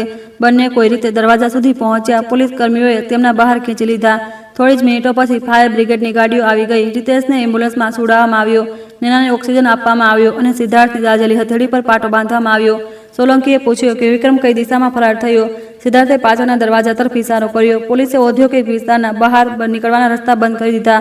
વિક્રમ બહુ દૂર ન જઈ શક્યો. પાછળની દિવાલ કૂદતી વખતે તેનો પગ મરડાઈ ગયો હતો. તે સૂકી ગટરના કિનારે સંતાયેલો મળ્યો. તેના કપડા પર કેરોસીન અને બળેલા કાગળની રાખ હતી. સાથે આવેલા બંને માણસો અલગ અલગ દિશામાં દોડ્યા હતા પણ એકને તે જ રાત્રે પકડી લેવામાં આવ્યો. બીજો બીજા દિવસે બસ સ્ટેન્ડ પરથી ઝડપાયો. મોટરસાયકલ ચાલકની ઓળખ નેનાએ પહેલા જ કરી લીધી હતી. પ્રાથમિક પૂછપરછમાં તેણે સ્વીકાર્યું કે તેને નેનાને ડરાવીને રસ્તા પરથી પાડી દેવા માટે પૈસા આપવામાં આવ્યા હતા. ટ્રક ડ્રાઈવરને સૂચના હતી કે તે એટલો નજીક આવે કે અકસ્માત સ્વાભાવિક લાગે. યોજના હત્યાની હતી કે માત્ર ભય પેદા કરવાની. તેનો નિર્ણય હવે અદાલતને કરવાનો હતો. પરંતુ નેનાની ઈજાઓ પણ કોઈ પણ બહારથી નાની નહોતી થઈ શકતી. હોસ્પિટલમાં બીજી વાર દાખલ થતી વખતે નેનાએ કોઈ ફરિયાદ ન કરી. તેના ફેફસામાં ધુમાડો જતો રહ્યો હતો. જૂના ઘા ફરીથી દુખાવા લાગ્યા હતા અને પગનો સોજો વધી ગયો હતો. ડોક્ટરે કહ્યું હતું કે હવે તેને લાંબો આરામ કરવો પડશે. સિદ્ધાર્થ તેની પથારી પાસે બેસી રહ્યો. તેની હથેળી પાટામાં હતી અને આંખોમાં અપરાધબોધ. તે વારંવાર કહેતો હતો કે તેને નેનાને ત્યાં લઈ જ નહોતી જવી જોઈતી. નેનાએ ધીમેથી કહ્યું, નિર્ણય મારો હતો. તું દરેક જોખમની જવાબદારી પોતાના માથે ન લઈ શકે. હું તારું રક્ષણ ન કરી શક્યો. રક્ષણનો અર્થ એ નથી કે મને દરેક કઠિન જગ્યાએથી જવાથી રોકી દેવામાં આવે. રક્ષણનો અર્થ એ છે મારી સાથે ઊભા રહેવું જ્યારે હું ડર છતાં સાચું કામ પસંદ કરું. સિદ્ધાર્થ થોડીવાર ચૂપ રહ્યો. પછી તેણે સ્વીકાર્યું કે વર્ષો સુધી તે પરિવારની શાંતિના નામે ટકરાવથી બચતો રહ્યો. તેને લાગતું હતું કે સમય બધું ઠીક કરી દેશે. તેણે વિક્રમની અપમાનજનક વાતોનો મજાક માની, માના પક્ષપાતને નબળાઈ સમજીને અવગણ્યો અને નેનાની ચિંતાઓને એમ કહીને ટાળી દીધી કે દરેક વેપારમાં થોડી ગડબડ તો થાય જ. હવે તેને સમજાયું કે ચૂપ રહેનાર વ્યક્તિ હંમેશા નિષ્પક્ષ નથી હોતો. ઘણીવાર તેની ચૂપકીદી શક્તિશાળી ખોટા માણસની તરફ ઊભી રહી જાય છે. નેનાએ તેની પાટાવાળી હથેળી પોતાના હાથમાં લીધી. આપણે બંને મોડા શીખ્યા છીએ. હવે આ શિખામણને માત્ર પસ્તાવામાં ન બદલ. લાલ ખાતાવહી સંપૂર્ણપણે સુરક્ષિત નહોતી. તેની કિનારીઓ બળી ગઈ હતી અને ઘણા પાનાઓ પર પાણી ફેલાઈ ગયું હતું. પરંતુ મુખ્ય લેવડ દેવડ વાંચી શકાતા હતા. રીતેશે ભાનમાં આવ્યા પછી પોલીસ સામે નિવેદન આપ્યું.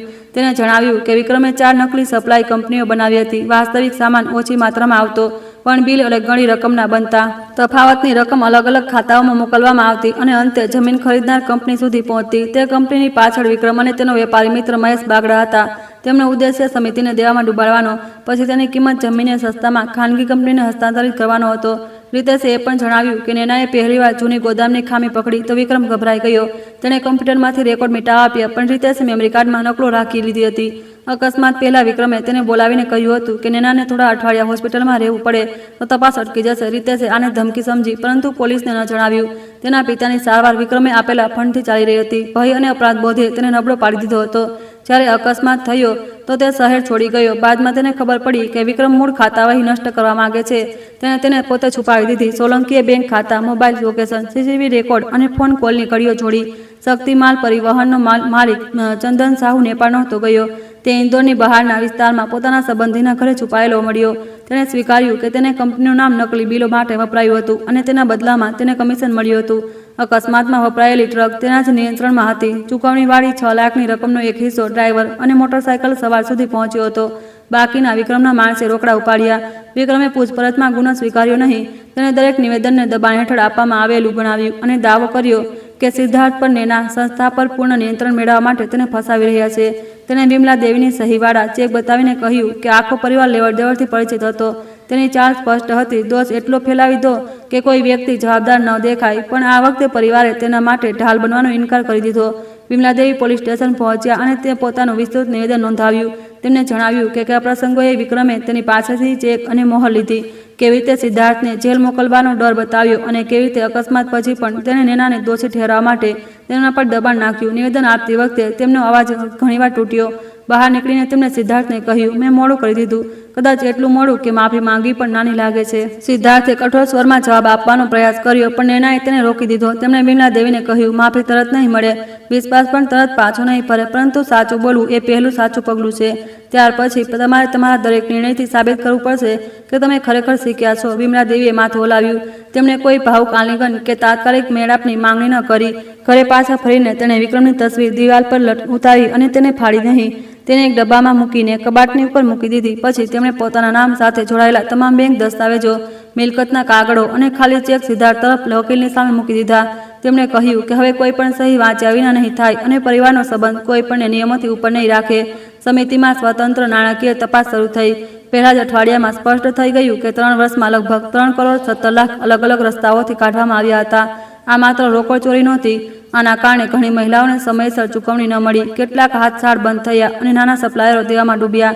નૈનાએ હોસ્પિટલમાંથી વિડીયો સંદેશ મોકલીને સભ્યોને કહ્યું કે નુકસાનની પૂરી યાદી બનાવવામાં આવે, ભલે તેમાં તેના માટે પોતાના નિર્ણયોની ભૂલ પણ કેમ સામે ન આવે. તેને અધ્યક્ષ પદ પરથી જ કામચલાઉ રજા લીધી અને તપાસ સમિતિને સ્વતંત્ર અધિકારો આપ્યા. કેટલાક સભ્યોએ તેની પાસે પદ છોડવાની માંગ કરી. તેમનું કહેવું હતું કે અધ્યક્ષ હોવાના નાતે અંતિમ જવાબદારી તેની જ હતી. સિદ્ધાર્થ આ આલોચનાથી દુઃખી થયો, પણ નૈનાએ તેને શાંત કર્યો. જવાબદારી સ્વીકારવી અને ગુનો સ્વીકારવો એ અલગ વાતો છે. હું ચોરીમાં સામેલ નહોતી. ક્યાંક અલગ વાતો છે, ક્યાંક અલગ વાતો છે, પણ વ્યવસ્થા એટલી નબળી હતી કે ચોરી વર્ષો સુધી ચાલતી રહી. આ મારી પણ વહીવટી નિષ્ફળતા છે. તેણે લેખિતમાં સ્વીકાર્યું કે પરિવારના સભ્યને પૂરતી દેખરેખ વિના નાણાકીય અધિકાર આપવા એ ભૂલ હતી. તેણે પ્રસ્તાવ મૂક્યો કે આગળથી કોઈ પણ વ્યક્તિ પાસે ચૂકવણી, ખરીદી અને હિસાબ ચકાસણી ત્રણેય અધિકારો મળે. મોટી લેવડ દેવડ પર 2 ચૂંટાયેલા સભ્યો અને બહારના એકાઉન્ટન્ટની મજૂરી આવશ્યક રહેશે.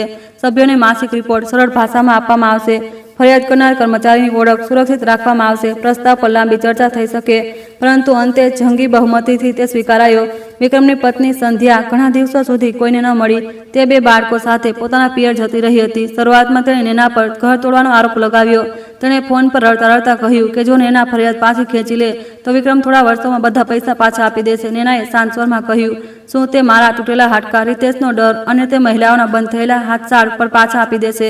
સંધ્યાએ કહ્યું કે બાળકોનો શું દોષ છે? નૈનાએ જવાબ આપ્યો, બાળકોનો કોઈ દોષ નથી, એટલે તેમને એ ન શીખવાડી શકાય કે પિતાનો ગુનો છુપાવવો એ જ પરિવાર બચાવો છે. તેમના ભણતર અને જરૂરિયાતમાં મદદ કરીશું, પરંતુ ન્યાયને સોદામાં નહીં બદલીએ. આ વાત વિમલા દેવી માટે સૌથી અઘરી હતી. સંધ્યા તેમની દીકરી હતી અને દોહિત્રો તેમના જીવનનું નબળું પાસું. ઘણી રાતો તે રડતા રહ્યા. એકવાર તેમણે નૈનાને પૂછ્યું કે શું જામીનનો વિરોધ ન કરવામાં આવે. નૈનાએ કહ્યું કે નિર્ણય અદાલતનો છે. ત્યારે કતરી પ્રમાસની વાત, તે પણ પરિવાર ખોટા પુરાવા નહીં આપે. વિમલા દેવીએ પોતાના આંસુ લૂછ્યા અને પહેલીવાર દીકરીને કહ્યું, હું તારા બાળકો સાથે છું, પણ તારા પતિના જૂઠાણા સાથે નહીં. સંધ્યાએ ફોન કાપી નાખ્યો. મહિનાઓ સુધી મા સાથે વાત ન કરી. આ દોરી વિમલા દેવી માટે સજા જેવી હતી, પણ તેમને પોતાનું નિવેદન ન બદલ્યું. મામલો કોર્ટમાં પહોંચ્યો. ફરિયાદી પક્ષે bank record, digital log, truck payment, રિતેશની જુબાની, મોટરસાયકલ ચાલકનું નિવેદન અને બળેલી ખાતાવાહી રજૂ કરી. બચાવ પક્ષે મેમરી કાર્ડની વિશ્વસનીયતા પર પ્રશ્ન ઉઠાવ્યો અને કહ્યું કે આગવાડી કબૂલાતનો મોબાઈલ નષ્ટ થઈ ચૂક્યો છે. ત્યારે તકનીકી નિષ્ણાતે જણાવ્યું કે નૈનાનો ફોન રેકોર્ડિંગ દરમિયાન ઓટોમેટિક રીતે ક્લાઉડ એકાઉન્ટ સાથે જોડાયેલો હતો. પૂરો ઓડિયો સુરક્ષિત નહોતો થયો, પરંતુ વિક્રમનું એ વાક્ય સ્પષ્ટ હતું જેમાં તેણે નૈનાને ડરાવવા અને ડ્રાઈવર સાથે હદવટાવવાની વાત કહી હતી. અવાજની વૈજ્ઞાનિક સરખામણી કરવામાં આવી અને નિષ્ણાંતે તેને વિક્રમના અવાજ સાથે મેળ ખાતો જોયો. વિક્રમનો ચહેરો પહેલીવાર અદાલતમાં બદલાઈ ગયો, છતાં તેણે કહ્યું કે તે વાક્ય સંદર્ભથી કાપવામાં આવ્યું છે. ન્યાયાધીશે ટિપ્પણી કરી કે સંદર્ભનો નિર્ણય તમામ પુરાવાને સાથે જોઈને થશે. કેસ લાંબો ચાલ્યો, તારીખો પડી, સાક્ષીઓને કઠોર પ્રશ્નો થયા અને ઘણીવાર નૈનાને લાગ્યું કે સત્યને સાબિત કરવું સત્ય જાણવા કરતાં ક્યાંય વધુ મુશ્કેલ છે. પરંતુ આ વખતે તે એકલી નહોતી. સમિતિની મહિલાઓ વારાફરતી કોર્ટમાં આવતી. કોઈ ઘરેથી થેપલા લાવતી, કોઈ દવાનો સમય યાદ અપાવતી, કોઈ માત્ર ચૂપચાપ તેની પાસે બેસતી. 1 વર્ષ પછી અદાલતે વિક્રમને ગુનાહિત ષડયંત્ર, છેતરપિંડી, દસ્તાવેજમાં બનાવટી પુરાવા નષ્ટ કરવા અને નૈનાના જીવનને જોખમમાં મૂકવાના કાવતરામાં દોષી ઠેરવ્યો. ટ્રક ડ્રાઈવર, મોટરસાયકલ સવાર અને 2 સાથીદારોએ પણ અલગ અલગ ગુનાઓમાં સજા મળી. મહેશ બાગડાની મિલકતો પર જપ્તીનો આદેશ થયો. અદાલતે ઉચાપતની રકમની વસૂલાત અને સમિતિને પ્રાથમિક વળતર આપવાનો નિર્દેશ આપ્યો. ચુકાદો સંભાળતી વખતે વિક્રમ પાછળ વળીને પરિવારને જોતો રહ્યો, જાણે અંતિમ ક્ષણ સુધી કોઈ જૂના સંબંધના જાગવાની રાહ જોઈ રહ્યો હોય. કોઈ આગળ ન વધ્યું. સંધ્યા કોર્ટની બહાર ધ્રુસકે રડી. નૈના તેની પાસે ગઈ, પણ તેને ગળે લગાવવાનો પ્રયાસ ન કર્યો. તેણે માત્ર કહ્યું, તારા બાળકોની ફી સમયસર પહોંચતી રહેશે. આ મદદ તેમના માટે છે, વિક્રમ માટે નહીં. સંધ્યાએ પહેલીવાર નૈનાની આંખોમાં સીધું જોયું. તેના ચહેરા પર ક્રોધ, શરમ અને થાક બધું સાથે હતું. તેણે ધીમા સ્વરમાં કહ્યું, કદાચ હું પણ એ જ કરતી રહી જે માએ કર્યું. ખોટા માણસને બચાવતા પોતાની જાતને સાચે સમજતી રહી. નૈનાએ જવાબ આપ્યો, જ્યારે આ સચ્ચા સમજાઈ જાય ત્યાં જ રસ્તો બદલવાનું શરૂ થાય છે. શારીરિક રીતે સાજા થવામાં નૈનાને લગભગ 1.5 વર્ષ લાગ્યું. તે પહેલાની જેમ લાંબા સમય સુધી ઊભી નહોતી રહી શકતી. માથા પર વાગેલા ઘાના કારણે ક્યારેક તેજ પ્રકાશથી ચક્કર આવતા. તેણે આ છુપાવ્યું નહીં. સમિતિમાં પાછા ફરવાના પહેલા દિવસે તેણે મંચને બદલે સભ્યોની વચ્ચે સામાન્ય ખુરશી પર બેસવાનું પસંદ કર્યું. તેણે કહ્યું કે નેતૃત્વ ઊંચી ખુરશીનું નામ નથી હોતું, પરંતુ એવી વ્યવસ્થા બનાવવાનું નામ છે જેમાં નેતાના પરિવારને પણ ખાસ છૂટ ન મળે. સમિતિની જમીન વેચવામાં ન આવી. તેના એક હિસ્સા પર નવું તાલીમ કેન્દ્ર બન્યું, જ્યાં યુવા મહિલાઓને હાથસાળ ડિઝાઇન, ડિજિટલ વેચાણ અને નાણાકીય સાક્ષરતા શીખવાડવામાં આવવામાં લાગી. કેન્દ્રનું નામ કોઈ વ્યક્તિ પર ન રાખવામાં આવ્યું. સભ્યોએ તેને સાંઝા વિશ્વાસ કેન્દ્ર કહ્યું, કારણ કે સૌ માનતા હતા કે સંસ્થાએ કોઈ એક નાયકે નહીં, સામૂહિક શાખે બચાવી જતી. રીતેશ ત્યાં આંતરિક પારદર્શિતા અધિકારી બન્યો. તેણે શરત રાખી કે તેની ભૂમિકા કોઈ સંબંધ કે એહસાન પર નહીં, સ્પષ્ટ નિયમો પર આધારિત હશે. નૈનાએ ખુશીથી સ્વીકાર્યું. સિદ્ધાર્થે પણ પોતાના જીવનમાં પરિવર્તન કર્યું. તેણે પરિવારની કંપનીમાં પોતાની ભાગીદારી કરતાં વધુ સમય સમિતિની કાનૂની અને તકનીકી વ્યવસ્થા મજબૂત કરવામાં લગાવ્યો. પરંતુ તેણે આ કામ નૈનાના નામે નિર્ણય લઈને ન કર્યું. દરેક બેઠકમાં તે પહેલા પૂછતો, પછી બોલતો. ક્યારેક બંને વચ્ચે મતભેદ થતા. પહેલા સિદ્ધાર્થ મતભેદને સંબંધ માટે જોખમ માનતો હતો. હવે તે સમજી ચૂક્યો હતો કે સન્માનપૂર્ણ અસંમતિ સંબંધને ખોટી શાંતિ કરવા વધુ મજબૂત બનાવે છે. વિમલા દેવીનું પરિવર્તન ધીમું હતું. તે સવારે પૂજા પછી પહેલાની જેમ આખા ઘરને નિર્દેશ આપવા નહોતા નીકળતા. તેમણે ઘરની મહિલાઓના નામ લેવાના નિર્ણયોમાં તેમને સીધું પૂછવાનું શરૂ કર્યું. એક દિવસ તેમણે ઘરકામ કરનારી સહાયકની દીકરીને ભણતર છોડીને લગ્ન કરવાની સલાહ આપી દીધી. પછી જાતે જ અટકીને પૂછ્યું, શું તું ઈચ્છે છે? છોકરીએ નર્સિંગ ભણવાની ઈચ્છા જણાવી. વિમલા દેવીએ તેની ફીમાં મદદ કરી. આ કોઈ મહાન પ્રાયશ્ચિત નહોતું, પરંતુ તેમના જૂના સ્વભાવથી એક સાચો વળાંક હતો. નૈનાએ તેમને પૂરી રીતે માફ કર્યા. તેનો કોઈ એક દિવસ નહોતો. માફી કોઈ સમારંભમાં જાહેર ન થઈ. તે નાની ક્ષણોમાં આવી, જ્યારે વિમલા દેવીએ સંધ્યાના દબાણ છતાં નિવેદન ન બદલ્યું. જ્યારે તેમણે સમિતિની મહિલાઓ સામે પોતાની ભૂલ સ્વીકારી. જ્યારે તેમણે નૈનાના દર્દને પરિવારની બદનામી કરતાં નાનું ન ગણ્યું. અને જ્યારે તેમણે દયા માંગ્યા વિના તેના નિર્ણયોનું સન્માન કર્યું. વિશ્વાસ તૂટેલા હાડકાની જેમ જોડાયો. નિશાન રહ્યું, પણ તે ફરી ઉપયોગી થઈ ગયો. 2 વર્ષ પછી સમિતિની વાર્ષિક સભા એ જ હોલમાં થઈ, જ્યાં વિક્રમે નૈનાને હટાવવાનો પ્રયાસ કર્યો હતો. દિવાલોનું સમારકામ થઈ ચૂક્યું હતું. મંચ પર કોઈ ભવ્ય સજાવટ નહોતી.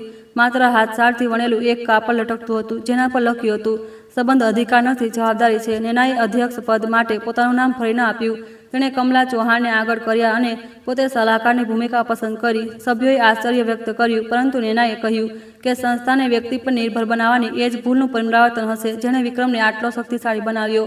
સભાના અંતમાં એક યુવા સભ્યે તેને પૂછ્યું, શું તમને ક્યારેય લાગે છે કે પરિવારને બચાવવા માટે મામલો ઘરમાં જ રાખવો જોઈતો હતો? નૈના થોડી ક્ષણો વિચારતી રહી, પછી બોલી, ઘરની વાત ઘરમાં રાખવી ત્યાં સુધી યોગ્ય છે જ્યાં સુધી વાત ગેરસમજ, ક્રોધ અને અથવા અંગત નબળાઈની હોય અને બધા લોકો તેને ઈમાનદારીથી સુધારવા માંગતા હોય. પરંતુ જ્યારે ઘરની દિવાલો ગુનાને છુપાવવામાં લાગે, ત્યારે મૌન પરિવાર નથી બચાવતું, તેને ગુનેગાર બચાવે છે. તેણે સિદ્ધાર્થ તરફ જોયું. તેની દાઝેલી હથેળીનું નિશાન હવે આછું પડી ચૂક્યું હતું. સિદ્ધાર્થે મલકાઈને માથું ઝુકાવી દીધું. નૈનાએ આગળ કહ્યું, આપણે બહુ લાંબા સમય સુધી વિચાર્યું કે પ્રેમનો અર્થ એકબીજાના દોષ ઢાંકવા છે. બાદમાં સમજાયું કે પ્રેમનું સૌથી કઠોર સ્વરૂપ કોઈ પોતાનાને તેના કર્મોની જવાબદારી લેવા દેવી એ છે. માફીનો અર્થ સજા રોકવી નથી, મદદનો અર્થ ખોટું બોલવું નથી, અને સન્માનનો અર્થ વડીલ કે સંબંધીઓની દરેક વાત માની લેવી એ નથી. સન્માન ત્યારે જીવંત રહે છે જ્યારે તેમાં સત્ય અને સીમા બંને હોય. સભા પૂરી થયા પછી મહિલાઓ ધીમે ધીમે બહાર જતી રહી. હોલમાં હાથશાળાનો હળવો અવાજ રહી ગયો. વિમલા દેવી નૈના પાસે આવ્યા અને પૂછ્યું કે પગમાં દુખાવો તો નથી વધ્યો? નૈનાએ કહ્યું કે થોડો દુખાવો છે, પણ તે સંભાળી લેશે. વિમલા દેવીએ આગ્રહ કર્યા વિના પોતાની લાકડી આગળ કરી દીધી. નૈનાએ લાકડી લીધી, પછી તેમનો હાથ પકડી લીધો. બંને વચ્ચે કોઈ નાટકીય સંવાદ ન થયો. કેટલાક સંબંધો શબ્દોથી નહીં, બદલાયેલા વર્તનથી પાછા પાવે છે. બહાર સિદ્ધાર્થ રાહ જોઈ રહ્યો હતો. ત્રણેય સાથે ઘરે તરફ ચડ્યા. તેમની પાછળ સંસ્થાનો દરવાજો બંધ થયો, પરંતુ તે રાત્રે કોઈ સત્યનો બંધ કરવામાં ન આવ્યું. પરિવાર હવે પહેલા જેવો નહોતો. તેમાં તિરાડો હતી, કેટલીક ખાલી જગ્યાઓ હતી, અને કેટલાક સંબંધો હંમેશ માટે બદલાઈ ચૂક્યા હતા. છતાં તેમાં એક નવી મજબૂતી હતી, કારણ કે હવે તેની શાંતિ જૂઠાણા પર ટકેલી નહોતી. નૈનાએ રસ્તામાં કહ્યું, તે દિવસે આગમાં મને લાગ્યું કે કદાચ બધું સમાપ્ત થઈ જશે. સિદ્ધાર્થે પૂછ્યું, અને હવે? તેણે જવાબ આપ્યો, હવે લાગે છે કે કેટલીક વસ્તુઓ સમાપ્ત થવી જરૂરી હતી. આંધળો ભરોસો, સંબંધોનો ડર અને એ ચૂપકીદી જેણે આપણે સંસ્કાર સમજતા હતા. વિમલા દેવીએ ધીમેથી કહ્યું, અને જે બચ્યું? નૈનાએ તેમના તરફ જોયું. જે બચ્યું તેને હવે સત્યથી સાથે જીવતા શીખવાનું છે. આજે તેમના પરિવારની વાસ્તવિક જીત હતી વિક્રમનું જેલમાં જવું, અને એ અંત નહોતો. સમિતિના પૈસા પાછા આવવા એ પૂર્ણ ન્યાય નહોતો, અને માફી મળવી જવાથી જૂના ઘા ભૂંસાઈ નહોતા શકતા. જીત એ હતી કે તેમણે પીડાને આવનારી પેઢીનો નિયમ બનતા રોકી દીધી. તેમણે બાળકોને શીખવાડ્યું કે પરિવાર એ સ્થાન નથી જ્યાં શક્તિશાળી વ્યક્તિને બચાવવા માટે નબળાને ચૂપ કરી દેવામાં આવે. એ સ્થાન છે જ્યાં ભૂલ સ્વીકારી શકાય, સીમા નક્કી કરી શકાય અને સત્ય બોલનારને એકલો ન છોડવામાં આવે. તેમની વાર્તાએ સાબિત કર્યું કે પરિવારને જોડવા માટે સત્ય ન તોડવું જોઈએ. જૂઠાણું શાંતિ જેવું દેખાઈ શકે છે, પરંતુ માત્ર સત્ય જ વાસ્તવિક પાયો બની શકે છે.